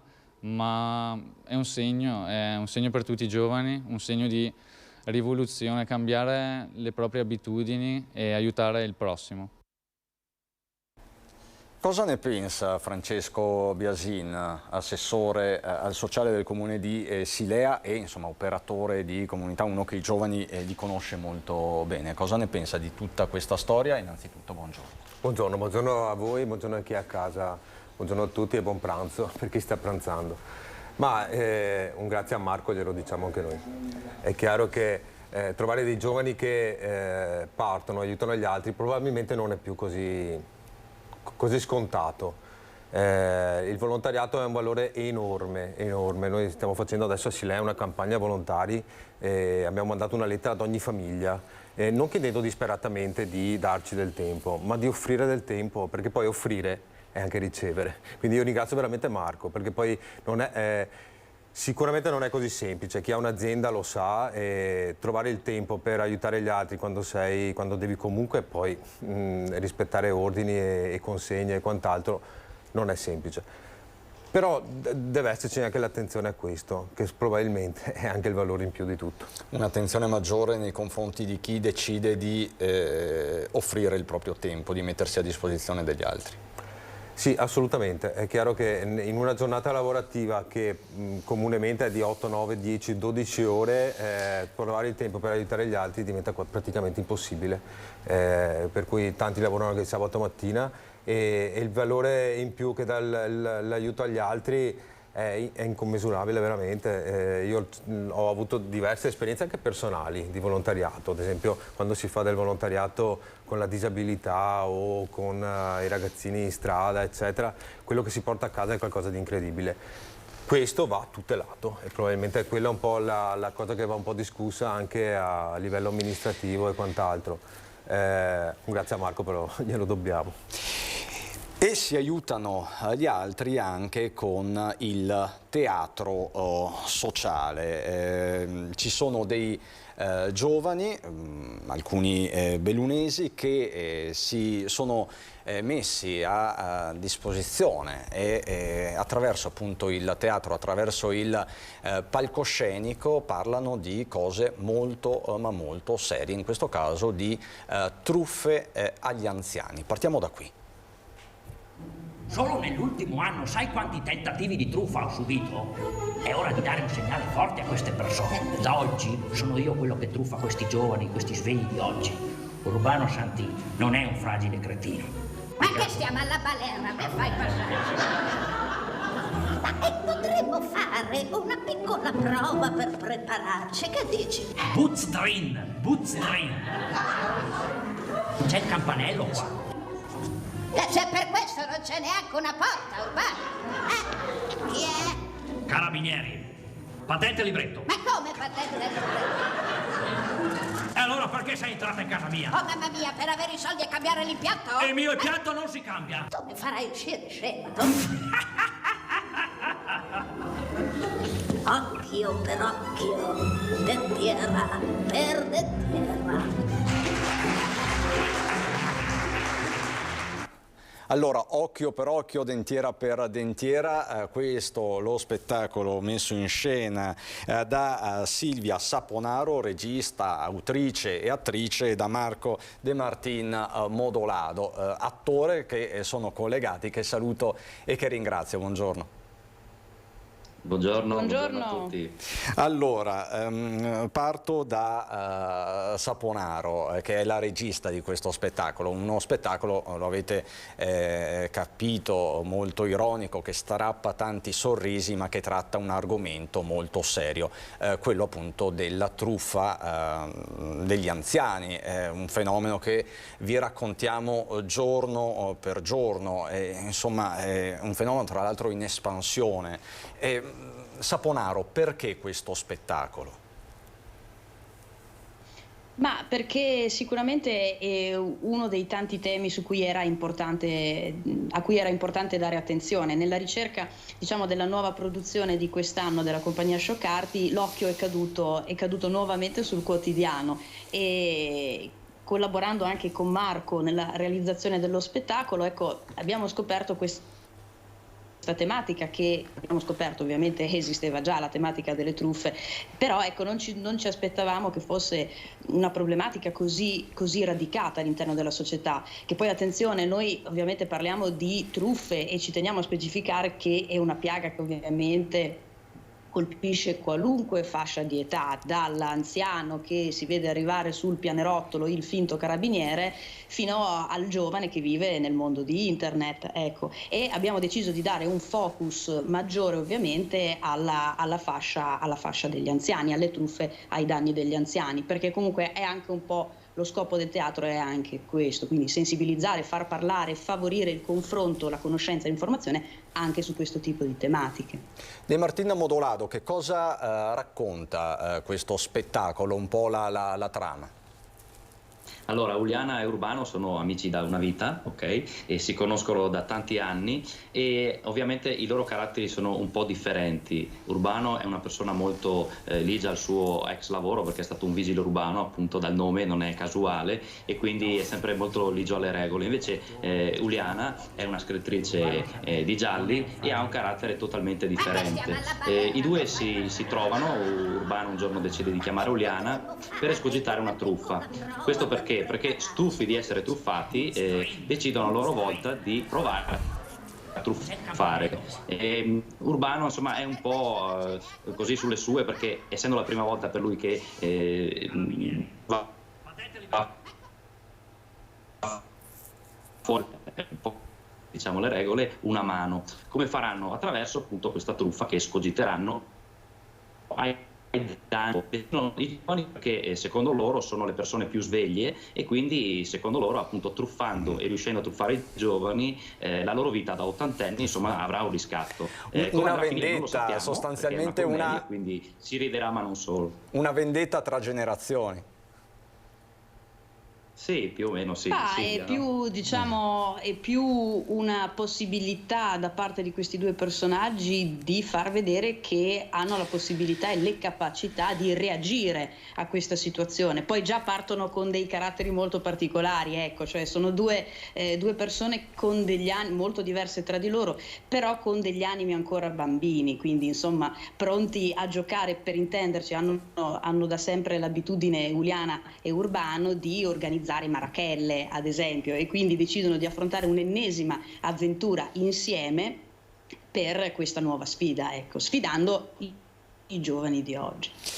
Tra l'altro questo spettacolo, è importante dirlo, sottolinearlo, è realizzato in collaborazione con il Comando Provinciale dei Carabinieri di Torino, perché siete partiti da lì, adesso state arrivando con questo spettacolo in Veneto. Marco De Martina Modolado è un attore bellunese, commeliano di origine, insomma lo capiamo anche dal cognome. E, insomma c'è un importante appoggio istituzionale, quello dei Carabinieri, Saponaro. Sì, assolutamente, anche perché noi quando abbiamo scelto, comunque quando è venuta l'idea di questo nuovo spettacolo, io ovviamente sono partita nel creare la storia, però chiaramente da attori, artisti, insomma arriviamo fino a un certo punto, avevamo necessità di comprendere il più a fondo possibile la tematica, anche per poterla descrivere al meglio in quanto commedia con scopo anche informativo e divulgativo, oltre che di sensibilizzazione. E quindi prendendo contatto con il Comando Provinciale dei Carabinieri di Torino, loro si sono dimostrati assolutamente aperti e disponibili a darci una mano, ed è proprio grazie al loro supporto, importantissimo supporto consulenziale, che siamo riusciti ad unire l'espressione artistica alle informazioni specifiche. De Martina Modolado, la prima di questo spettacolo in Veneto quand'è? Sarà questo sabato 3 giugno all'auditorium di Borgo San Pietro, Amel, diciamo, anzi Borgo Garibaldi, scusate, all'auditorium è San Pietro, e appunto sarà la prima regionale, quindi invitiamo tutti i veneti e non solo, e anche i bellunesi, a presentarsi lì, perché abbiamo voluto appunto partire da Torino, dove è la nostra base, ma poi io, essendo un po' veneto, ho fatto pressioni, diciamo così, su Silvia, a parte gli scherzi, perché ci tenevo insomma di far conoscere ai miei compaesani e non solo quello che avevamo messo in scena, e ne sono molto emozionato. Ecco, tra l'altro partire da Belluno, dal bellunese, non è assolutamente fuori luogo, perché insomma parliamo di una provincia con un alto tasso di persone anziane, forse una delle province più anziane in Italia, quindi è importante poi avviare questa tipologia di spettacoli di teatro sociale, perché non mi viene in mente altra parola, o no, Saponaro? Beh sì, sicuramente. Vabbè, io tendo sempre a dire che tutto il teatro è sociale, nel senso che alla fine è parte comunque della società, è parte dell'animo umano. Però sì, è chiaramente come tematica, come dicevo prima, è uno degli scopi del teatro, e anche questo, quindi sicuramente in questo caso c'è qualche problema di collegamento, adesso lo ripristiniamo. Oltre. Ci sono dei problemi. Biasin, ecco, lei è assessore al sociale, questi ragazzi, questi attori che insomma hanno un bel curriculum alle spalle, sono attori di razza, insomma potrebbe arrivare anche a Silea, potrebbe approdare anche a Silea uno spettacolo di questo tipo, perché insomma so che tanti comuni della Marca, lo stesso comune di Silea, sono mobilitati proprio sul fronte della prevenzione delle truffe agli anziani. Beh, magari, mi viene da dire, sentiamoci assolutamente, sarebbe veramente un onore. Poi, come dicevano benissimo loro, fare teatro è sociale, per cui parlare in maniera anche ironica, volendo, di cose serie è fondamentale. L'altro aspetto che preoccupa noi tantissimo è quello che poi la truffa porta all'isolamento, perché gli anziani non si fidano più di nessuno, quindi la mancanza di fiducia secondo me è l'aspetto forse peggiore anche della stessa truffa. Per cui sì. Lascia ferite psicologiche, perché la truffa, questo genere di truffe, la truffa in generale, ma questo genere rivolta a persone fragili, lascia delle ferite indelebili. Certo, è la mancanza di fiducia. Una volta la comunità era ampia, ci si conosceva tutti, per cui ci si poteva anche fidare dell'altro, e quindi la truffa porta a non fidarsi più di nessuno, e a livello sociale credo sia la cosa peggiore, per cui riuscire a a sdrammatizzare un dramma del genere è essenziale. Ecco, vedo che il collegamento è stato ripristinato. De Martin Modolado, questo spettacolo però parla anche di truffe online, se non sbaglio. Sì, esatto, all'interno dello spettacolo appunto non si parla solo di truffe legate agli anziani, ma anche ai giovani, e una di queste che abbiamo inserito è la classica truffa online che capita appunto, anche a me è capitata, per dirvi che insomma non sono così anziano, e il famoso link magari di cui si clicca e ci può rubare i dati.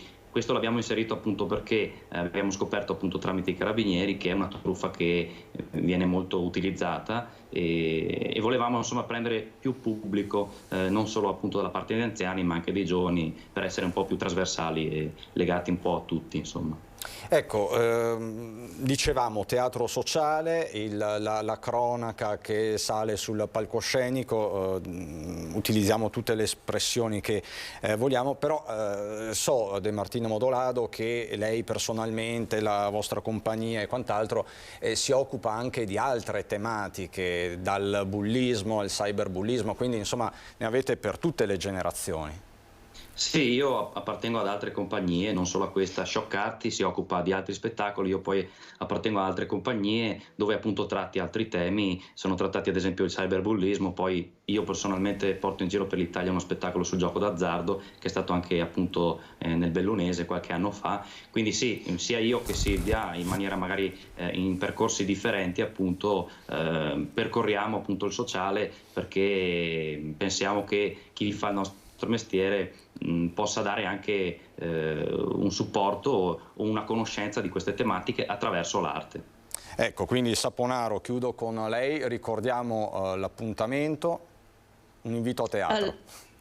Esatto, allora lo facciamo velocissimo con i nostri personaggi, allora vi aspettiamo sabato 3 giugno alle ore 21 all'Auditorium San Pietro in Borgo Garibaldi a Mel, che è in provincia di Belluno. Borgo Garibaldi 12. Sì, a 12, perché sennò vanno al 13, non trova nessuno e dicono ma dov'è lo spettacolo? È a 12, sì, scusate, che ogni tanto è che perdo la memoria. Da quel di. Vi aspettiamo. Ciao. Grazie mille, grazie davvero a Silvia Saponaro e Marco De Martin Modolado, uno spettacolo da non perdere e da portare ovviamente in giro per il Veneto. Francesco Biasin resta con me, ci raggiungeranno anche altri ospiti, poi abbiamo tante altre cose da raccontarvi in questo sabato 27 maggio. Facciamo così, meteo, pubblicità e poi ci ritroviamo qui.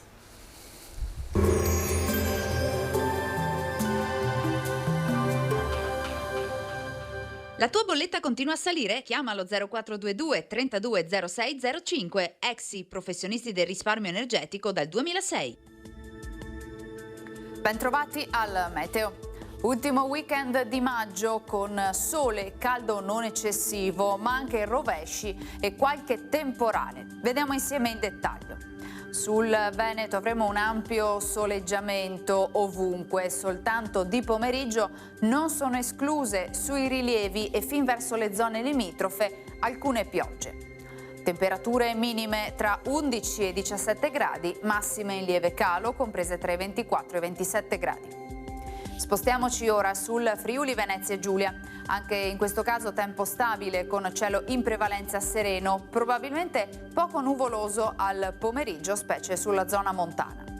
Temperature minime sui 12-17 gradi, massime sui 24-28 gradi.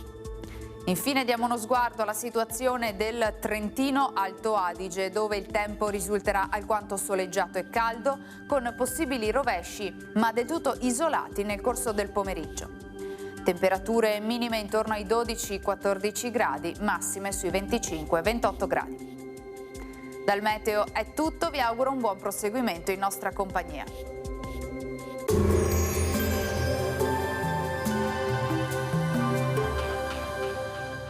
La tua bolletta continua a salire? Chiama lo 0422 32 06 05, Exi, professionisti del risparmio energetico dal 2006.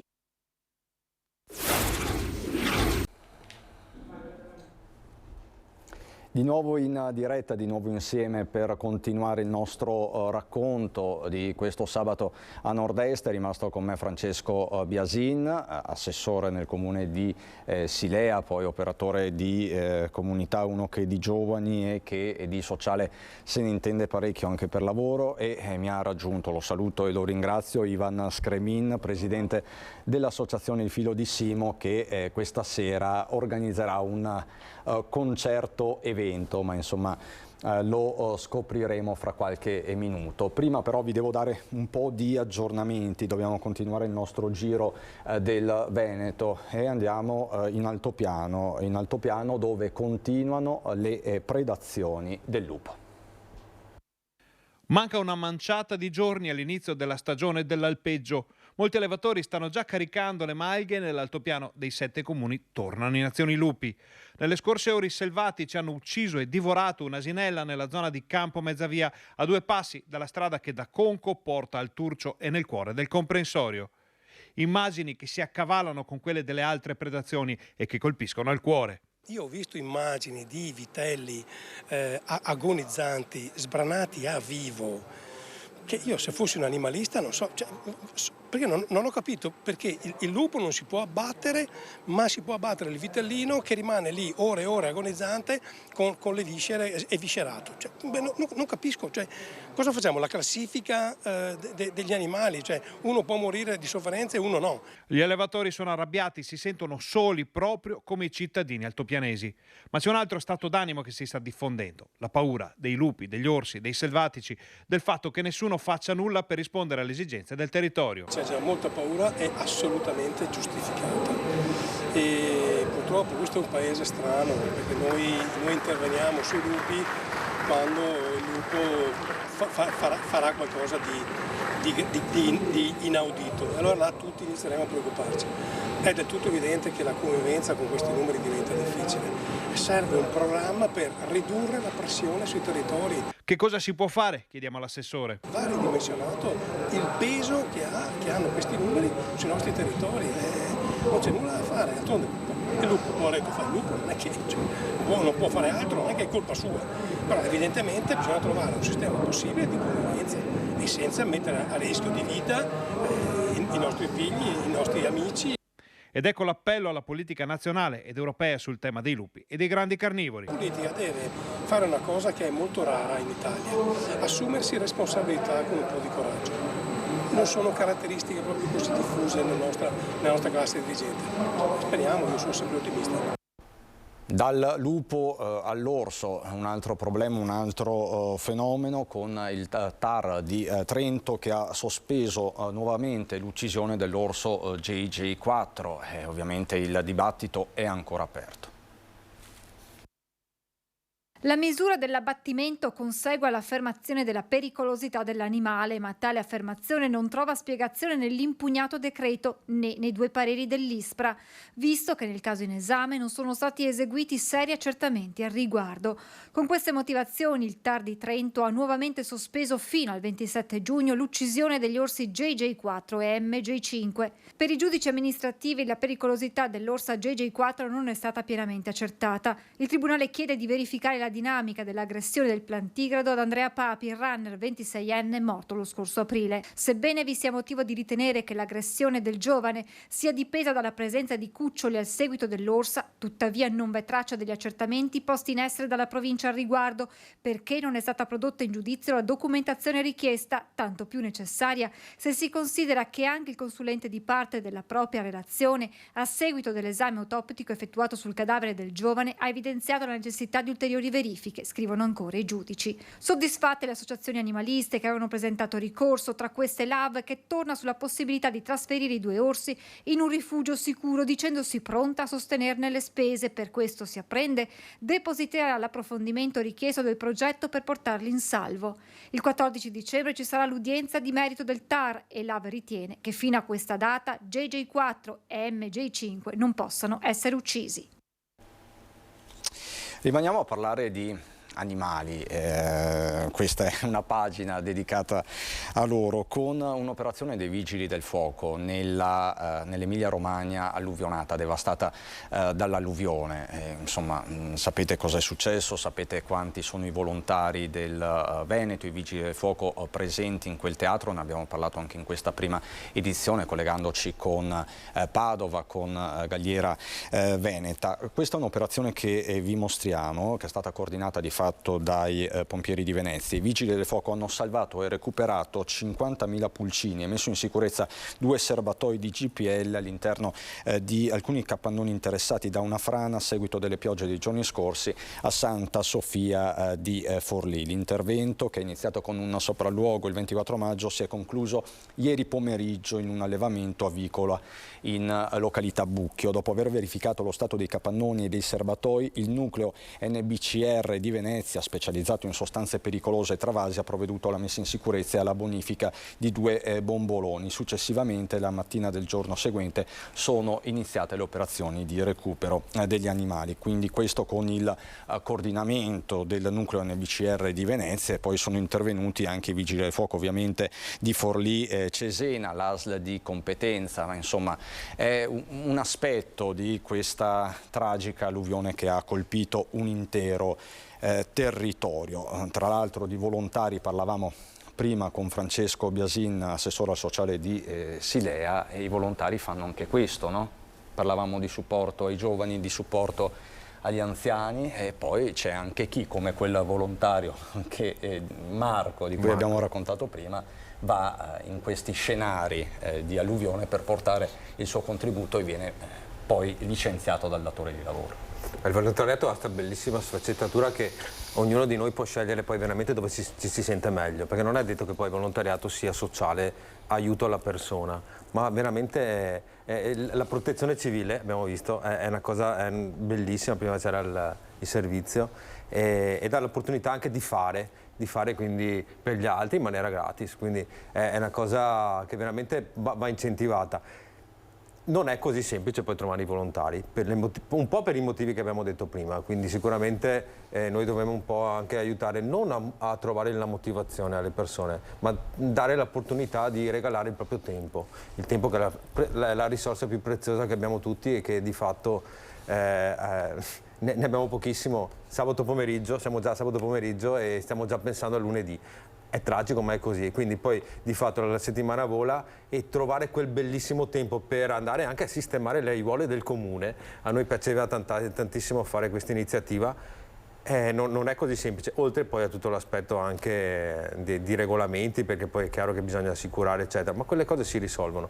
Io credo che sia proprio il tempo che sia la grossissima risorsa. Il tempo da dedicare a se stessi e anche agli altri, e di tempo agli altri ne sta dedicando davvero tanto Ivan Scremin, che voi tutti conoscete, spesso nostro ospite, certo. Presidente del Filo di Simo, questa associazione che sta facendo la differenza, possiamo dire, dirlo, da qualche tempo a questa parte, supportando tanti giovani, non solo, ad affrontare magari dei periodi difficili della loro vita.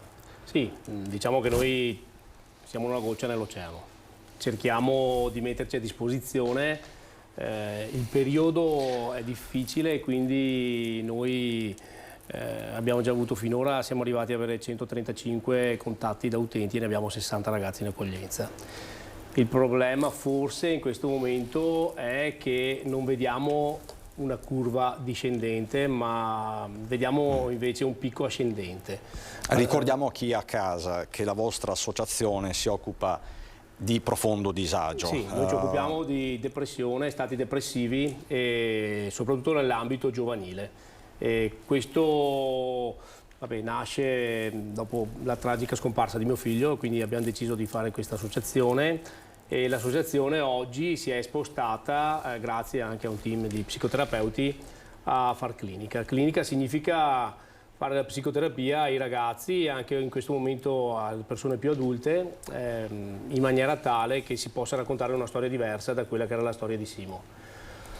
Sì. Suo figlio, lo ricordiamo, ma e poi la chiudiamo qua, che a un certo punto 2 anni fa ha deciso di farla finita sostanzialmente. Ha fatto una scelta diversa della propria vita e da là insomma ha dato... Ecco, noi diciamo che in questi 2 anni abbiamo cercato di capire che molto probabilmente a traino di quella scelta forse siamo un'associazione che oggi sta lavorando nella seconda opportunità. La seconda opportunità significa aiutare le persone nei momenti difficili e trovargli uno sbocco che gli cambi effettivamente la vita, e quindi questo è un po' il percorso che noi stiamo facendo. Diciamo che in 2 anni di attività voi siete cresciuti tanto, avete saputo coinvolgere il territorio, le amministrazioni comunali. Siamo fortunati che le amministrazioni insomma ci hanno aiutato molto. Anche il comune di Silea, sì. Certo, sì. Sono opportunità grossissime e mi sento anche di ringraziarli, perché poi in tutte le cose che ci sono da fare è chiaro che la priorità adesso sta diventando purtroppo questa, perché ne parliamo spesso poi con loro. Loro sono partiti da un numero ridotto di ragazzi e adesso e non è una bella cosa, adesso hanno un sacco di ragazzi, per cui è chiaro che una mano bisogna assolutamente dargliela, ma è il minimo che possiamo fare noi, che è quello di aprirgli le porte delle nostre sale, gratuitamente, è il minimo. Di fatto voi Scremina, lo ricordiamo, lo ripetiamo, perché poi chi è a casa magari coglie lo spunto, no? Può essere interessato.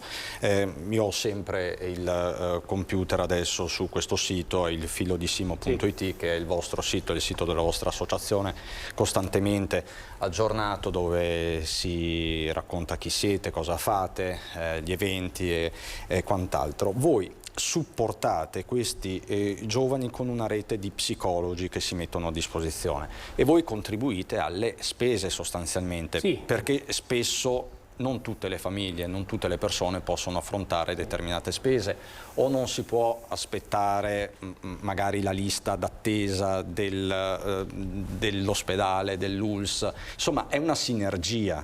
Sì, è una sinergia che nasce perché noi come famiglia abbiamo cercato di coprire quelle che a noi, nel nostro caso, sembravano delle situazioni un po' difficili, quindi la psicoterapia è importante e in certi casi ha dei costi che non tutte le famiglie possono supportare, e quindi l'idea era quella di far sì che chi non potesse sostenere le psicoterapie, l'associazione interveniva in parte o in toto. E questo ci ha permesso di aiutare anche chi effettivamente a noi ci si rivolge dicendoci che non hanno le possibilità di poter proseguire le psicoterapie. Tra le altre cose abbiamo deciso poi anche di portare a termine i percorsi psicoterapeutici. Normalmente chi fa la psicoterapia fa una serie di sedute, dopodiché è costretto a rivolgersi di nuovo all'USL, che purtroppo, come dico sempre, l'USL riesce a fare quello che può con quello che ha. Noi siamo un po' più fortunati, nel senso che avendo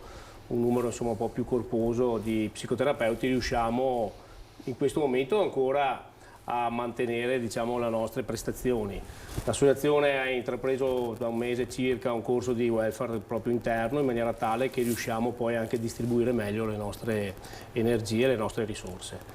Vi occupate, tra l'altro, vedevo qua, sto guardando il sito, vi siete occupati, vi state occupando anche di disturbi alimentari, anche questi in crescita tra i giovanissimi, li definite malattie dell'anima, avete fatto un incontro a Breda recentemente. Guarda, allora, lo stato depressivo è come un grande cerchio che raccoglie un po' tutte le situazioni di disagio.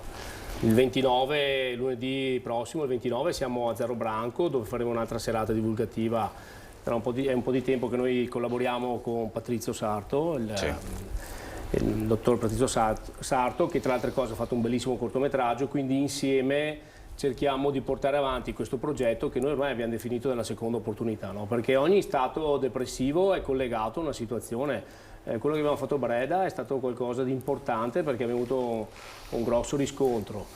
Abbiamo fatto delle serate specifiche, anche l'anno scorso abbiamo fatto una serata specifica sul suicidio, che era un argomento difficile, ma che a noi ogni volta che cerchiamo di toccare degli argomenti diversi, verso quando abbiamo finito il giorno dopo abbiamo delle persone che ci contattano e ci chiedono aiuto, che è un po' il nostro scopo.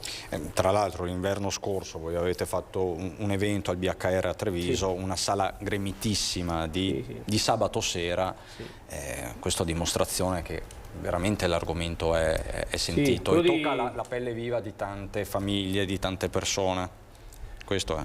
Sì, ultimamente tra altre cose anche mia moglie è coinvolta, nel senso che sta cambiando un po' anche la situazione, sicuramente non per merito nostro, ma diciamo che forse abbiamo contribuito anche a far sì che le persone si aprano. Quindi per esempio a mia moglie gli arrivano delle chiamate dalle mamme che hanno o delle situazioni così difficili in caso e magari cercano di confrontarsi, perché poi tra altre cose le donne molto probabilmente hanno una capacità maggiore di comunicazione tra di loro e questo è anche un segnale per noi importante, perché significa che siamo non solo noi, ma stiamo forse riuscendo a far sì che nelle comunità si parli di suicidio in maniera diversa, non come una cosa da vergognarsi, ma come una cosa che deve essere prevenuta e in qualche maniera aiutare chi soffre. Perché anche qui non si sa mai se parlare o non parlare di suicidio, perché poi anche qui si dice c'è un effetto emulativo e quindi magari non se ne deve parlare, però poi di fronte a una cronaca che riporta quotidianamente episodi di questo tipo ci si chiede,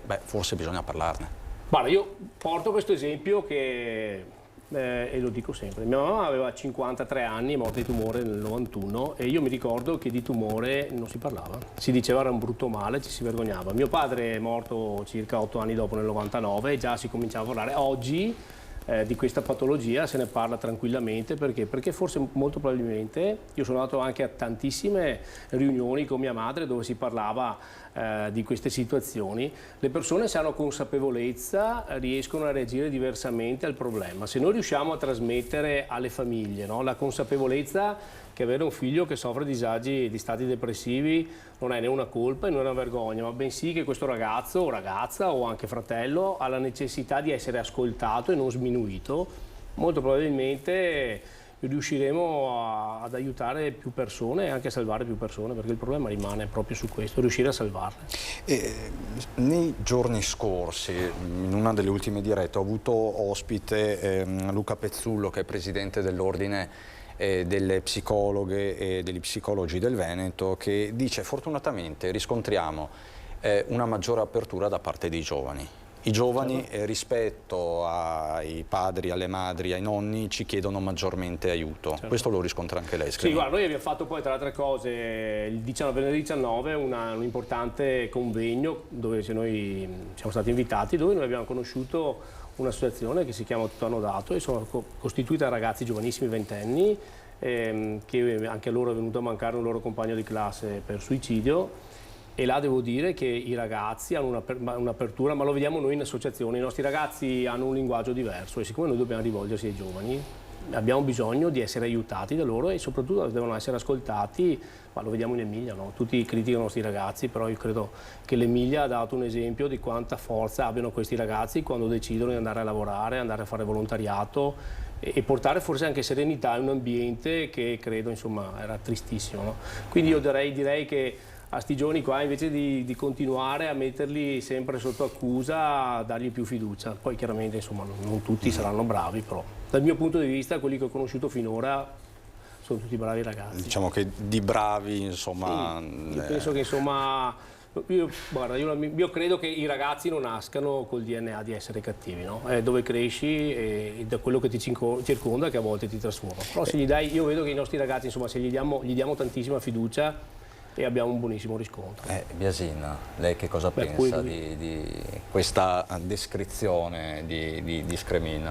Beh, assolutamente, io credo che i ragazzi... È corrispondente all'immagine dei nostri ragazzi? Assolutamente sì.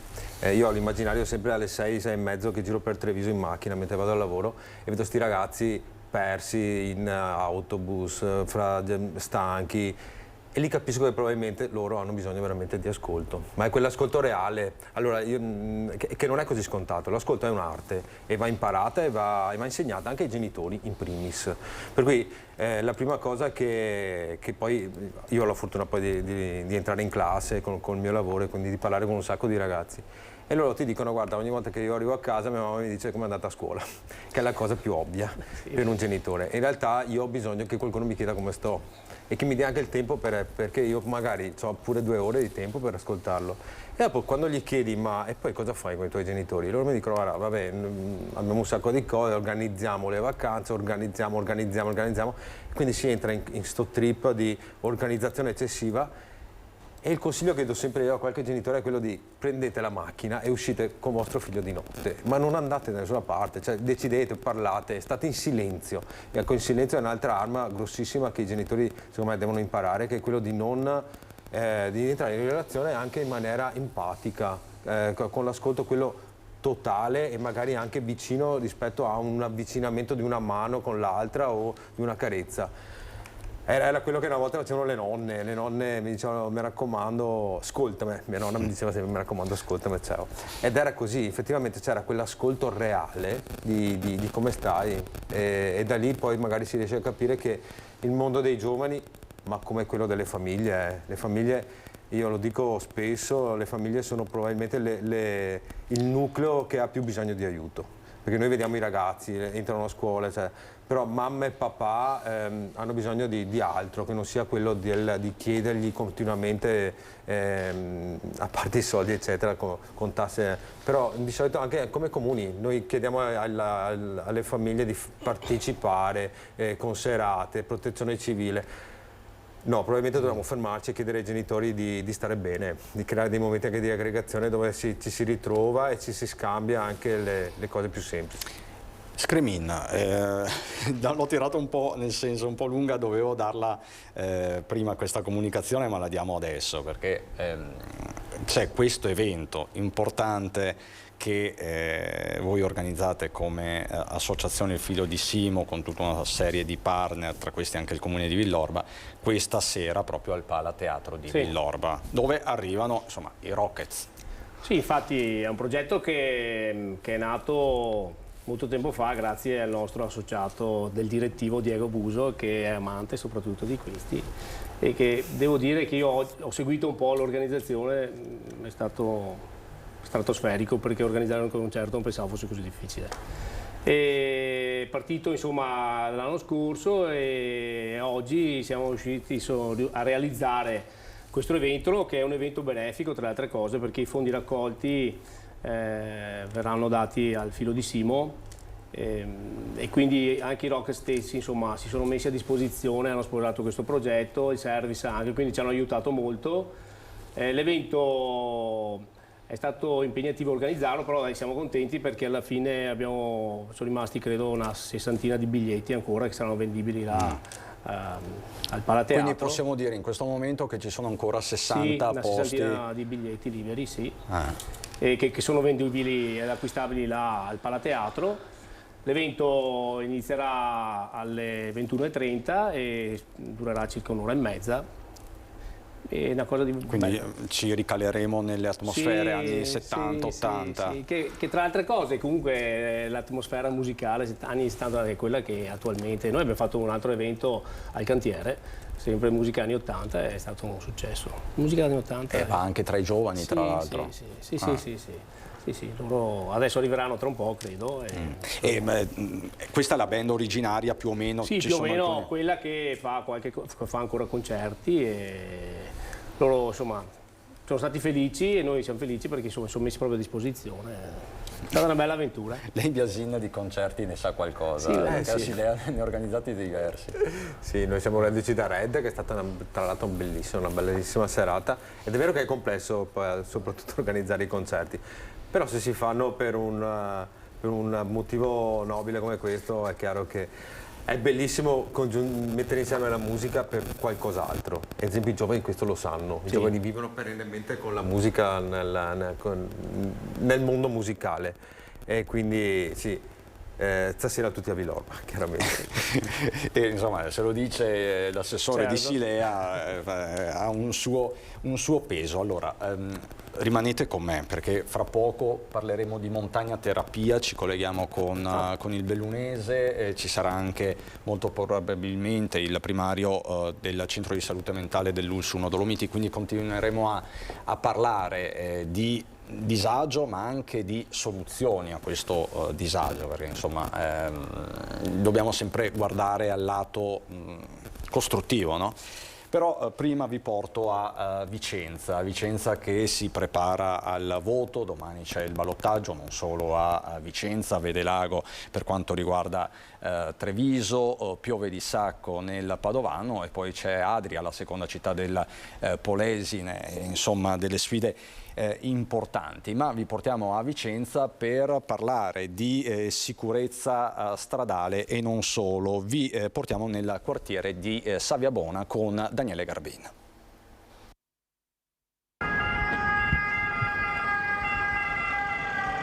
È appena passata un'ambulanza e l'allarme in questo quartiere, siamo nel quartiere Saviabona, è segnale che questa è una zona insomma, che desta allarme sociale per i pedoni e per il traffico veloce.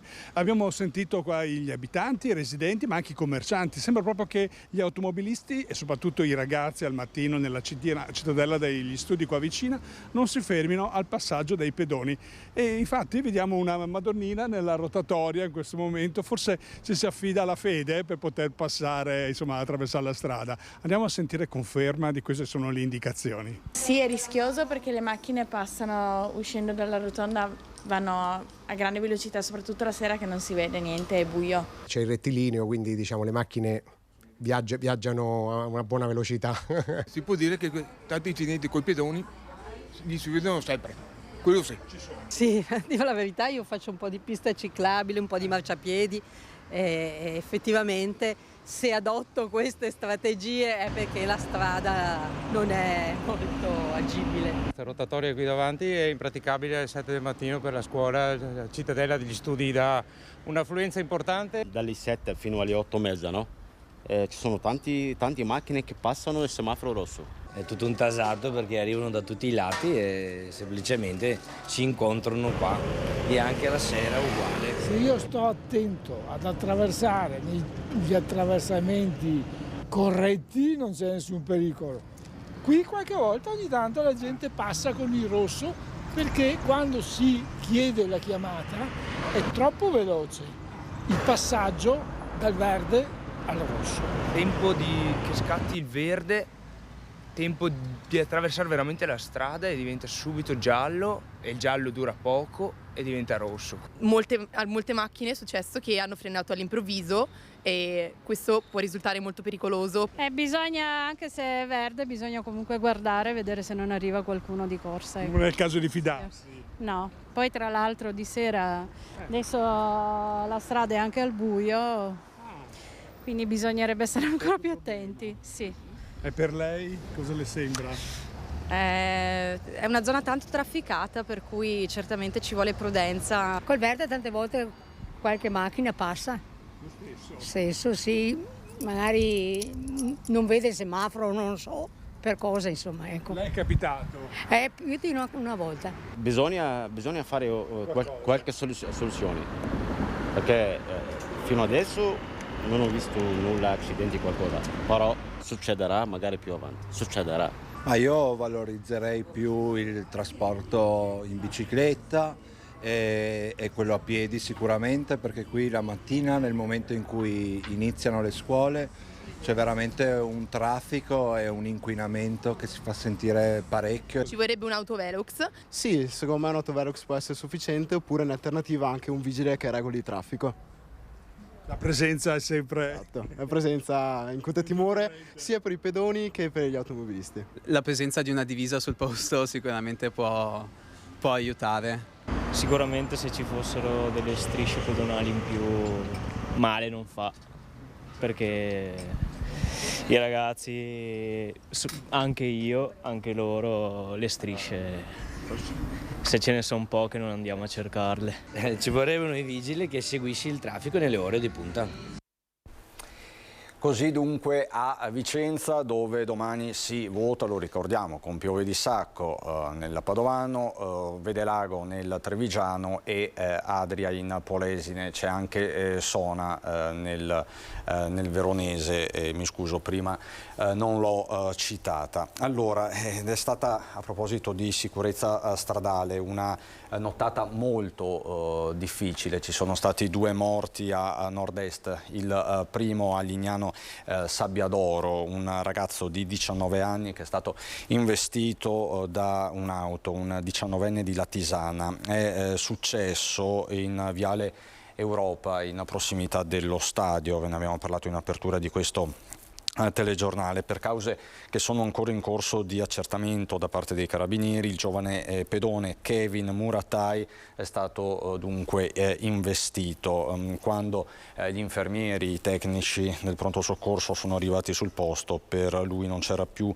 nulla da fare. Non è escluso che il 19enne tornasse dalla festa dei maturandi a Pordenone. Moltissimi ragazzi, oltre 1 migliaio, sono arrivati al Mister Charlie per l'evento, moltissimi anche i turisti tedeschi e austriaci arrivati per la Pentecoste. Sapete che Lignano Sabbiadoro è una località proprio eletta per questo ponte nell'Europa centrale, quindi c'era parecchia gente. Così a Lignano, poche ore prima nel Veronese, intorno alle 22:30, è morto un uomo di 42 anni in sella alla propria Vespa. Andy Cicchiello, residente nel bresciano, che insieme ad altri amici si stava recando a un Vespa raduno di Mantova. L'incidente per l'appunto alle 22:30 in sella alla Vespa, che viaggiava in via Mediana da Oppeano in direzione Bovolone. Pare, stando alla prima ricostruzione, che a causare la perdita di aderenza sia stato lo scoppio di uno pneumatico e la caduta quindi è stata fatale. Questa purtroppo la cronaca. Gli incidenti stradali, la sicurezza stradale è un altro tema, tra l'altro ben noto alle amministrazioni comunali. La Marca Trevigiana lo sta svolgendo come tema, sta facendo i compiti per casa, questo lo possiamo dire anche a livello di cronisti, però sembra non bastare mai. Sì, ci sono tutte delle azioni di prevenzione che sicuramente vanno messe in campo e che aiutano. Chiaro che 19-42 anni ed è quotidiano, ogni weekend, per cui è chiaro che la cosa va presa in mano in maniera seria e decisa. È veramente un dramma, perché poi non è solo il 19enne, 18enne, l'alterazione, sono veramente una serie di cose che messe insieme fanno veramente diventare la cosa molto problematica. Io ho detto una cavolata tra le tante, ma di questa me ne sono accorto e mi scuso con il pubblico a casa. Piove di Sacco non va al ballottaggio, quindi il sindaco è stato eletto una settimana fa. Quando si tenta di andare così a memoria non sempre ci si azzecca. Però appunto anche questo è un tema, quello della sicurezza stradale, sul quale insomma bisogna continuare a promuovere azioni, entrare nelle scuole. Questo è. Sì, sicuramente iniziare da piccoli è la cosa migliore, come sempre, cioè la prevenzione parte dalle elementari all'asilo, ancora prima. I bambini sono bravissimi a riprendere i genitori se non hanno la cintura o vanno forte, perché poi se gli si insegna, l'abbiamo visto anche con la campagna antifumo, ad esempio, sono veramente forti, perché poi loro quando entrano in maniera decisa su comportamenti che i genitori chiaramente hanno. E poi c'è tutto il discorso secondo me delle autoscuole, quando uno è alla guida deve esserci alla guida, cioè non è diventare adesso Ma riguarda un po' tutti, nel senso che ci mettiamo dentro in tutti su sta esperienza. Quando si guida si pensa a mille altre cose, al telefonino, e invece in realtà la guida uno deve esserci. Perché la vita è preziosa, certo. Scremin, e va ecco, salvaguardata a 360 gradi. Noi adesso siamo pronti, immagino fra poco, chiedo a Simone Merlo dalla regia, siamo pronti ad andare a Feltre, a Vignui di Feltre, per raccontarvi di una iniziativa che inizierà fra poco, ma lo faremo subito dopo la pubblicità, fra poco.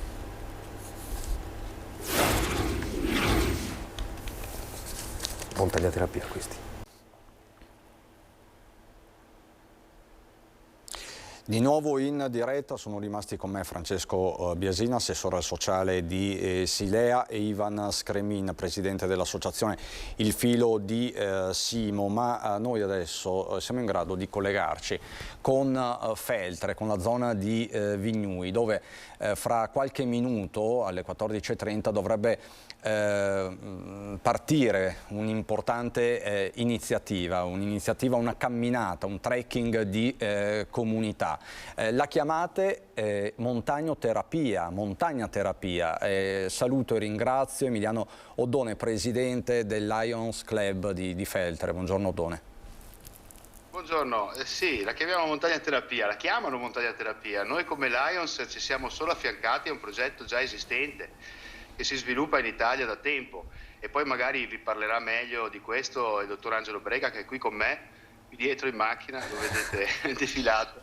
Ci stiamo dirigendo dal punto di partenza di questo trekking di comunità, che è un'occasione appunto per riflettere intanto su quelle che sono le malattie mentali, il disagio psichiatrico, che in qualche modo è sicuramente un argomento di grande attualità, visto anche gli effetti della pandemia, della complessità della socialità attuale, del momento storico anche, no? Quindi aprirci, togliere stigma, distanza da quello che è il disturbo psichiatrico e quello che chiamiamo normalità. Ci immergiamo in montagna perché pensiamo che la montagna sia un luogo di fatto terapeutico, e ci immergiamo non a caso nel patrimonio mondiale dell'umanità Dolomiti UNESCO. Qui siamo ai piedi del sistema numero 3 delle Dolomiti UNESCO, perché siamo consci di quanto effettivamente questi luoghi, con la loro bellezza e la loro importanza a livello mondiale, possano veicolare grandi contenuti, grandi dimensioni anche emotive, che possono far migliorare l'umanità. Cioè siamo a questo livello, siamo davanti a una bellezza di carattere mondiale, e dobbiamo tranquillamente essere consci che questi luoghi possono essere significativi per chiunque venga e per chiunque decida di qui fare un'esperienza, insomma, ecco, un'esperienza di immersione.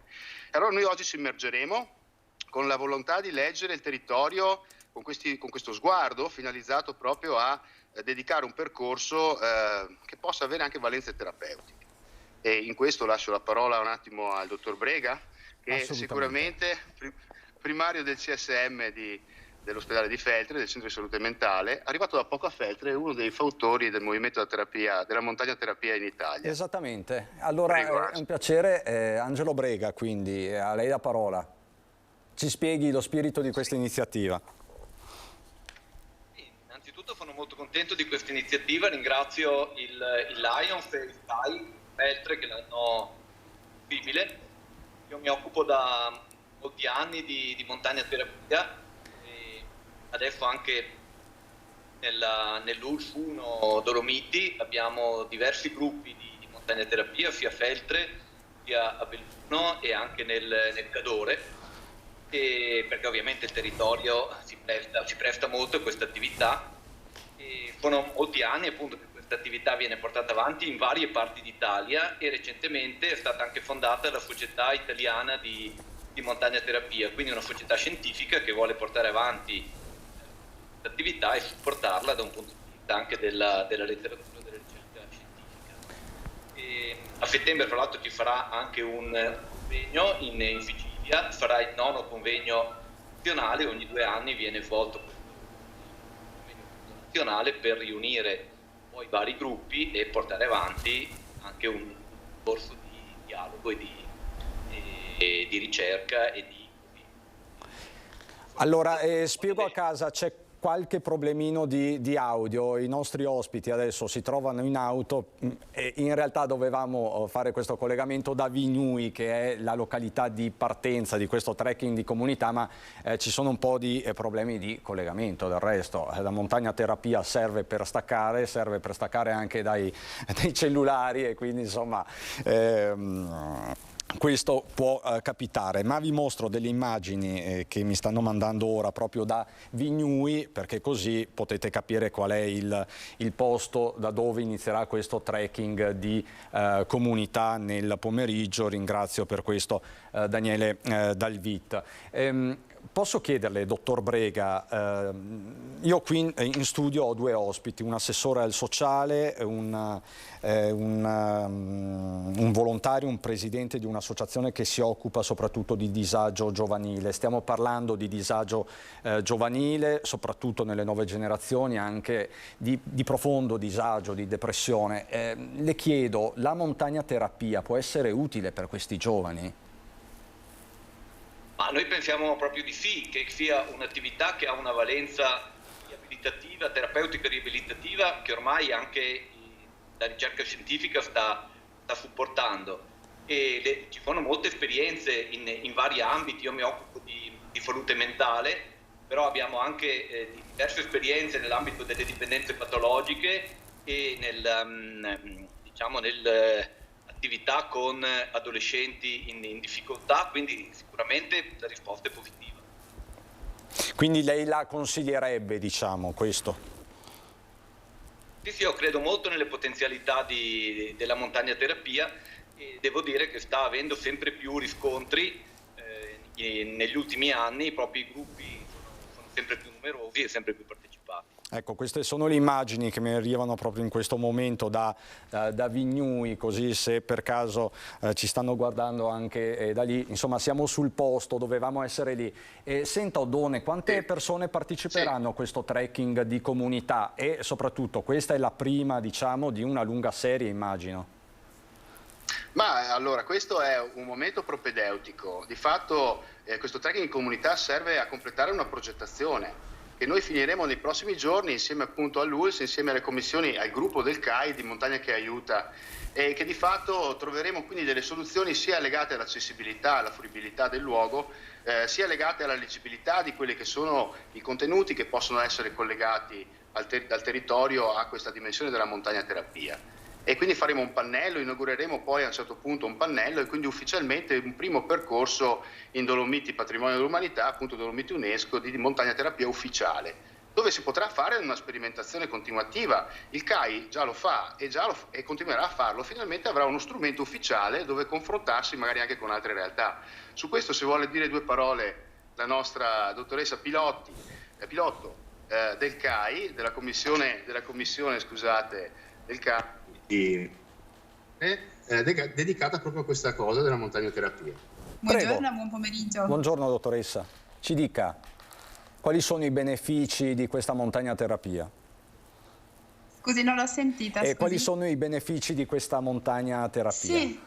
Allora, il CAI in generale a livello nazionale è da anni che sta seguendo la progettualità, questo approccio originale di montagna terapia che si basa essenzialmente su varie attività di accompagnamento. Accompagnamento su vari livelli, nel senso che possiamo accompagnare persone con disabilità motoria in montagna per beneficiare della bellezza della montagna attraverso degli ausili specifici che si chiamano Jolette, che sono delle carrozzelle a monoruota off-road. Oppure, come nel caso appunto col dottor Brega, accompagniamo persone con disabilità psichiche mettendo a disposizione le nostre conoscenze, le nostre competenze territoriali. Quindi è un approccio di accompagnamento e quindi è un sistema in rete di fatto e di supporto per aiutare a beneficiare proprio dell'effetto della montagna terapia. Grazie mille dottoressa Piotto. Chiedo al dottor Brega, sì? al primario Brega. Sì, dottor Brega. Devi fare così, prova a tenere la stessa cosa. A questo punto, dottore, il territorio dolomitico Belluno può diventare un laboratorio a cielo aperto da questo punto di vista? Beh, sicuramente, come dicevamo, è un territorio che si presta moltissimo a questo tipo di attività e vediamo anche che c'è un riscontro, insomma, da parte sia da parte degli utenti, ma come vediamo delle associazioni e del territorio, e quindi credo che ci siano ottime prospettive per questa attività nel Bellunese.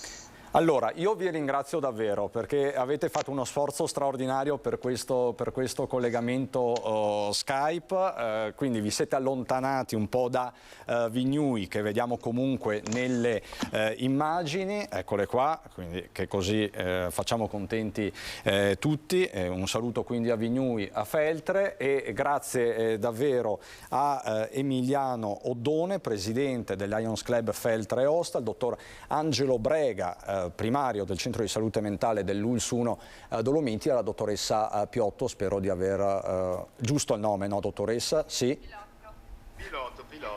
Pilotto, tipicamente feltrino, perdonatemi, Pilotto, la dottoressa Pilotto. Grazie davvero e buona passeggiata, buon trekking di comunità. Grazie a voi, adesso noi ci immergeremo nella bellezza e forse vi faremo anche un po' di invidia. Speriamo che non piova troppo. Molta invidia, grazie davvero. Grazie. Biasina, lei ha fatto montagnaterapia, mi diceva? Sì, è bellissimo. Oggi mi trovo a ringraziare tutti perché poi sono esperienze per noi del sociale che si aprono ad un mondo anche di ricordi. Noi abbiamo iniziato un bel po' di anni fa con i CEOD, io ho avuto l'opportunità di lavorare anche con la disabilità, e quello che regala camminare insieme con i ragazzi, un sentiero tra l'altro qui sicuro, per cui poi non è che uno se lo deve cercare, poi magari non trova il posto di ristoro, quindi avere un percorso che tecnicamente ti garantisce di raggiungere gli obiettivi che vuoi raggiungere con i ragazzi è bellissimo. La montagnaterapia ti apre a un mondo di colloqui, quindi mentre cammini parli con i ragazzi, poi hai l'obiettivo comune, per cui raggiungere la vetta è qualcosa di fantastico, e soprattutto ti godi la natura. E io mi ricordo che i nostri ragazzi mangiano insieme, per cui mangiare il panino e la Coca-Cola e bere l'acqua insieme è qualcosa di veramente bello. È la semplicità della montagna. Ed è importante parlare di benessere a 360 gradi, Scremin, ricordiamolo, stasera i leggendari Rockets a Fontane di Villorba, al Pala Teatro, per un grande concerto in memoria di suo figlio Simone, ma in generale per portare avanti una battaglia contro il disagio, la depressione. Il nostro progetto che avrà degli sviluppi importanti, perché insomma sentiamo l'esigenza e non vogliamo tornare indietro. Abbiamo deciso che dobbiamo investire molto su questo percorso e, ripeto, è più crescente che discendente la linea, e ci sentiamo impegnati a dover fare una cosa che non crei false illusioni. Quindi il nostro percorso va avanti, purtroppo funziona, perché quando queste cose funzionano non bisogna mai dire va bene, ma perché va male, perché se funzionano queste cose funzionano solo quando le cose vanno male. E quindi diciamo buona musica, perché la musica è un aiuto. Montagnaterapia, musicoterapia, sì. Insomma, io vi ringrazio per tutti gli spunti che abbiamo comunque affrontato oggi. Ricordiamo l'evento, non lo faccio mai, ma è utile, insomma, come comunicazione di servizio. Mancano 60 posti. Per info e prenotazioni Diego 338 2788 670, Max 335 6601 869, quindi potete ancora prenotare e informarvi su questo evento, insomma, che questa sera farà ballare mezza Villorba con questo space rock leggendario dei Rockets. Grazie Francesco Biasina, assessore al sociale di Silea, grazie Ivan Scremin.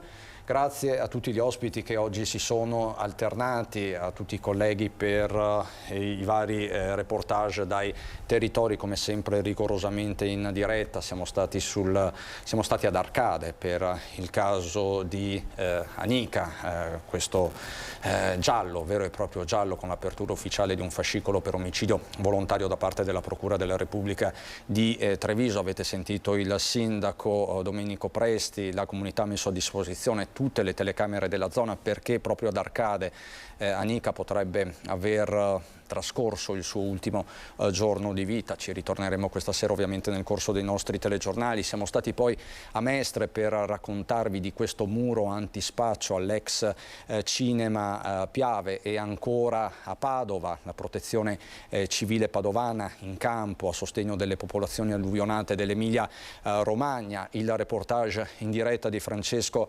Ratai da Albignasego, dove nella notte è esploso un bancomat, nel giorno in cui tra l'altro la CGA del Veneto certifica come 7 furti su 10 che vedono come vittime negozianti restano impuniti. Quindi un allarme sicurezza che comunque è crescente. Per questo ci siamo collegati con Federico Capraro dell'Ascom di Treviso. Le emozioni del Giro d'Italia, da Caorle a Longarone, Tre Cime di Lavaredo, Val di Zoldo, insomma tutto il nord-est coinvolto. Ci siamo collegati con Roberto Padrin, presidente della provincia di Belluno, sindaco di Longarone, poi Fabrizio Pregliasco, con cui abbiamo parlato di superbatteri e di questa nuova ondata di Covid dalla Cina, che però non deve intimorire. E ancora uno spettacolo dedicato alle truffe degli anziani che arriverà a Mel per la prima volta in Veneto. Tanti temi dunque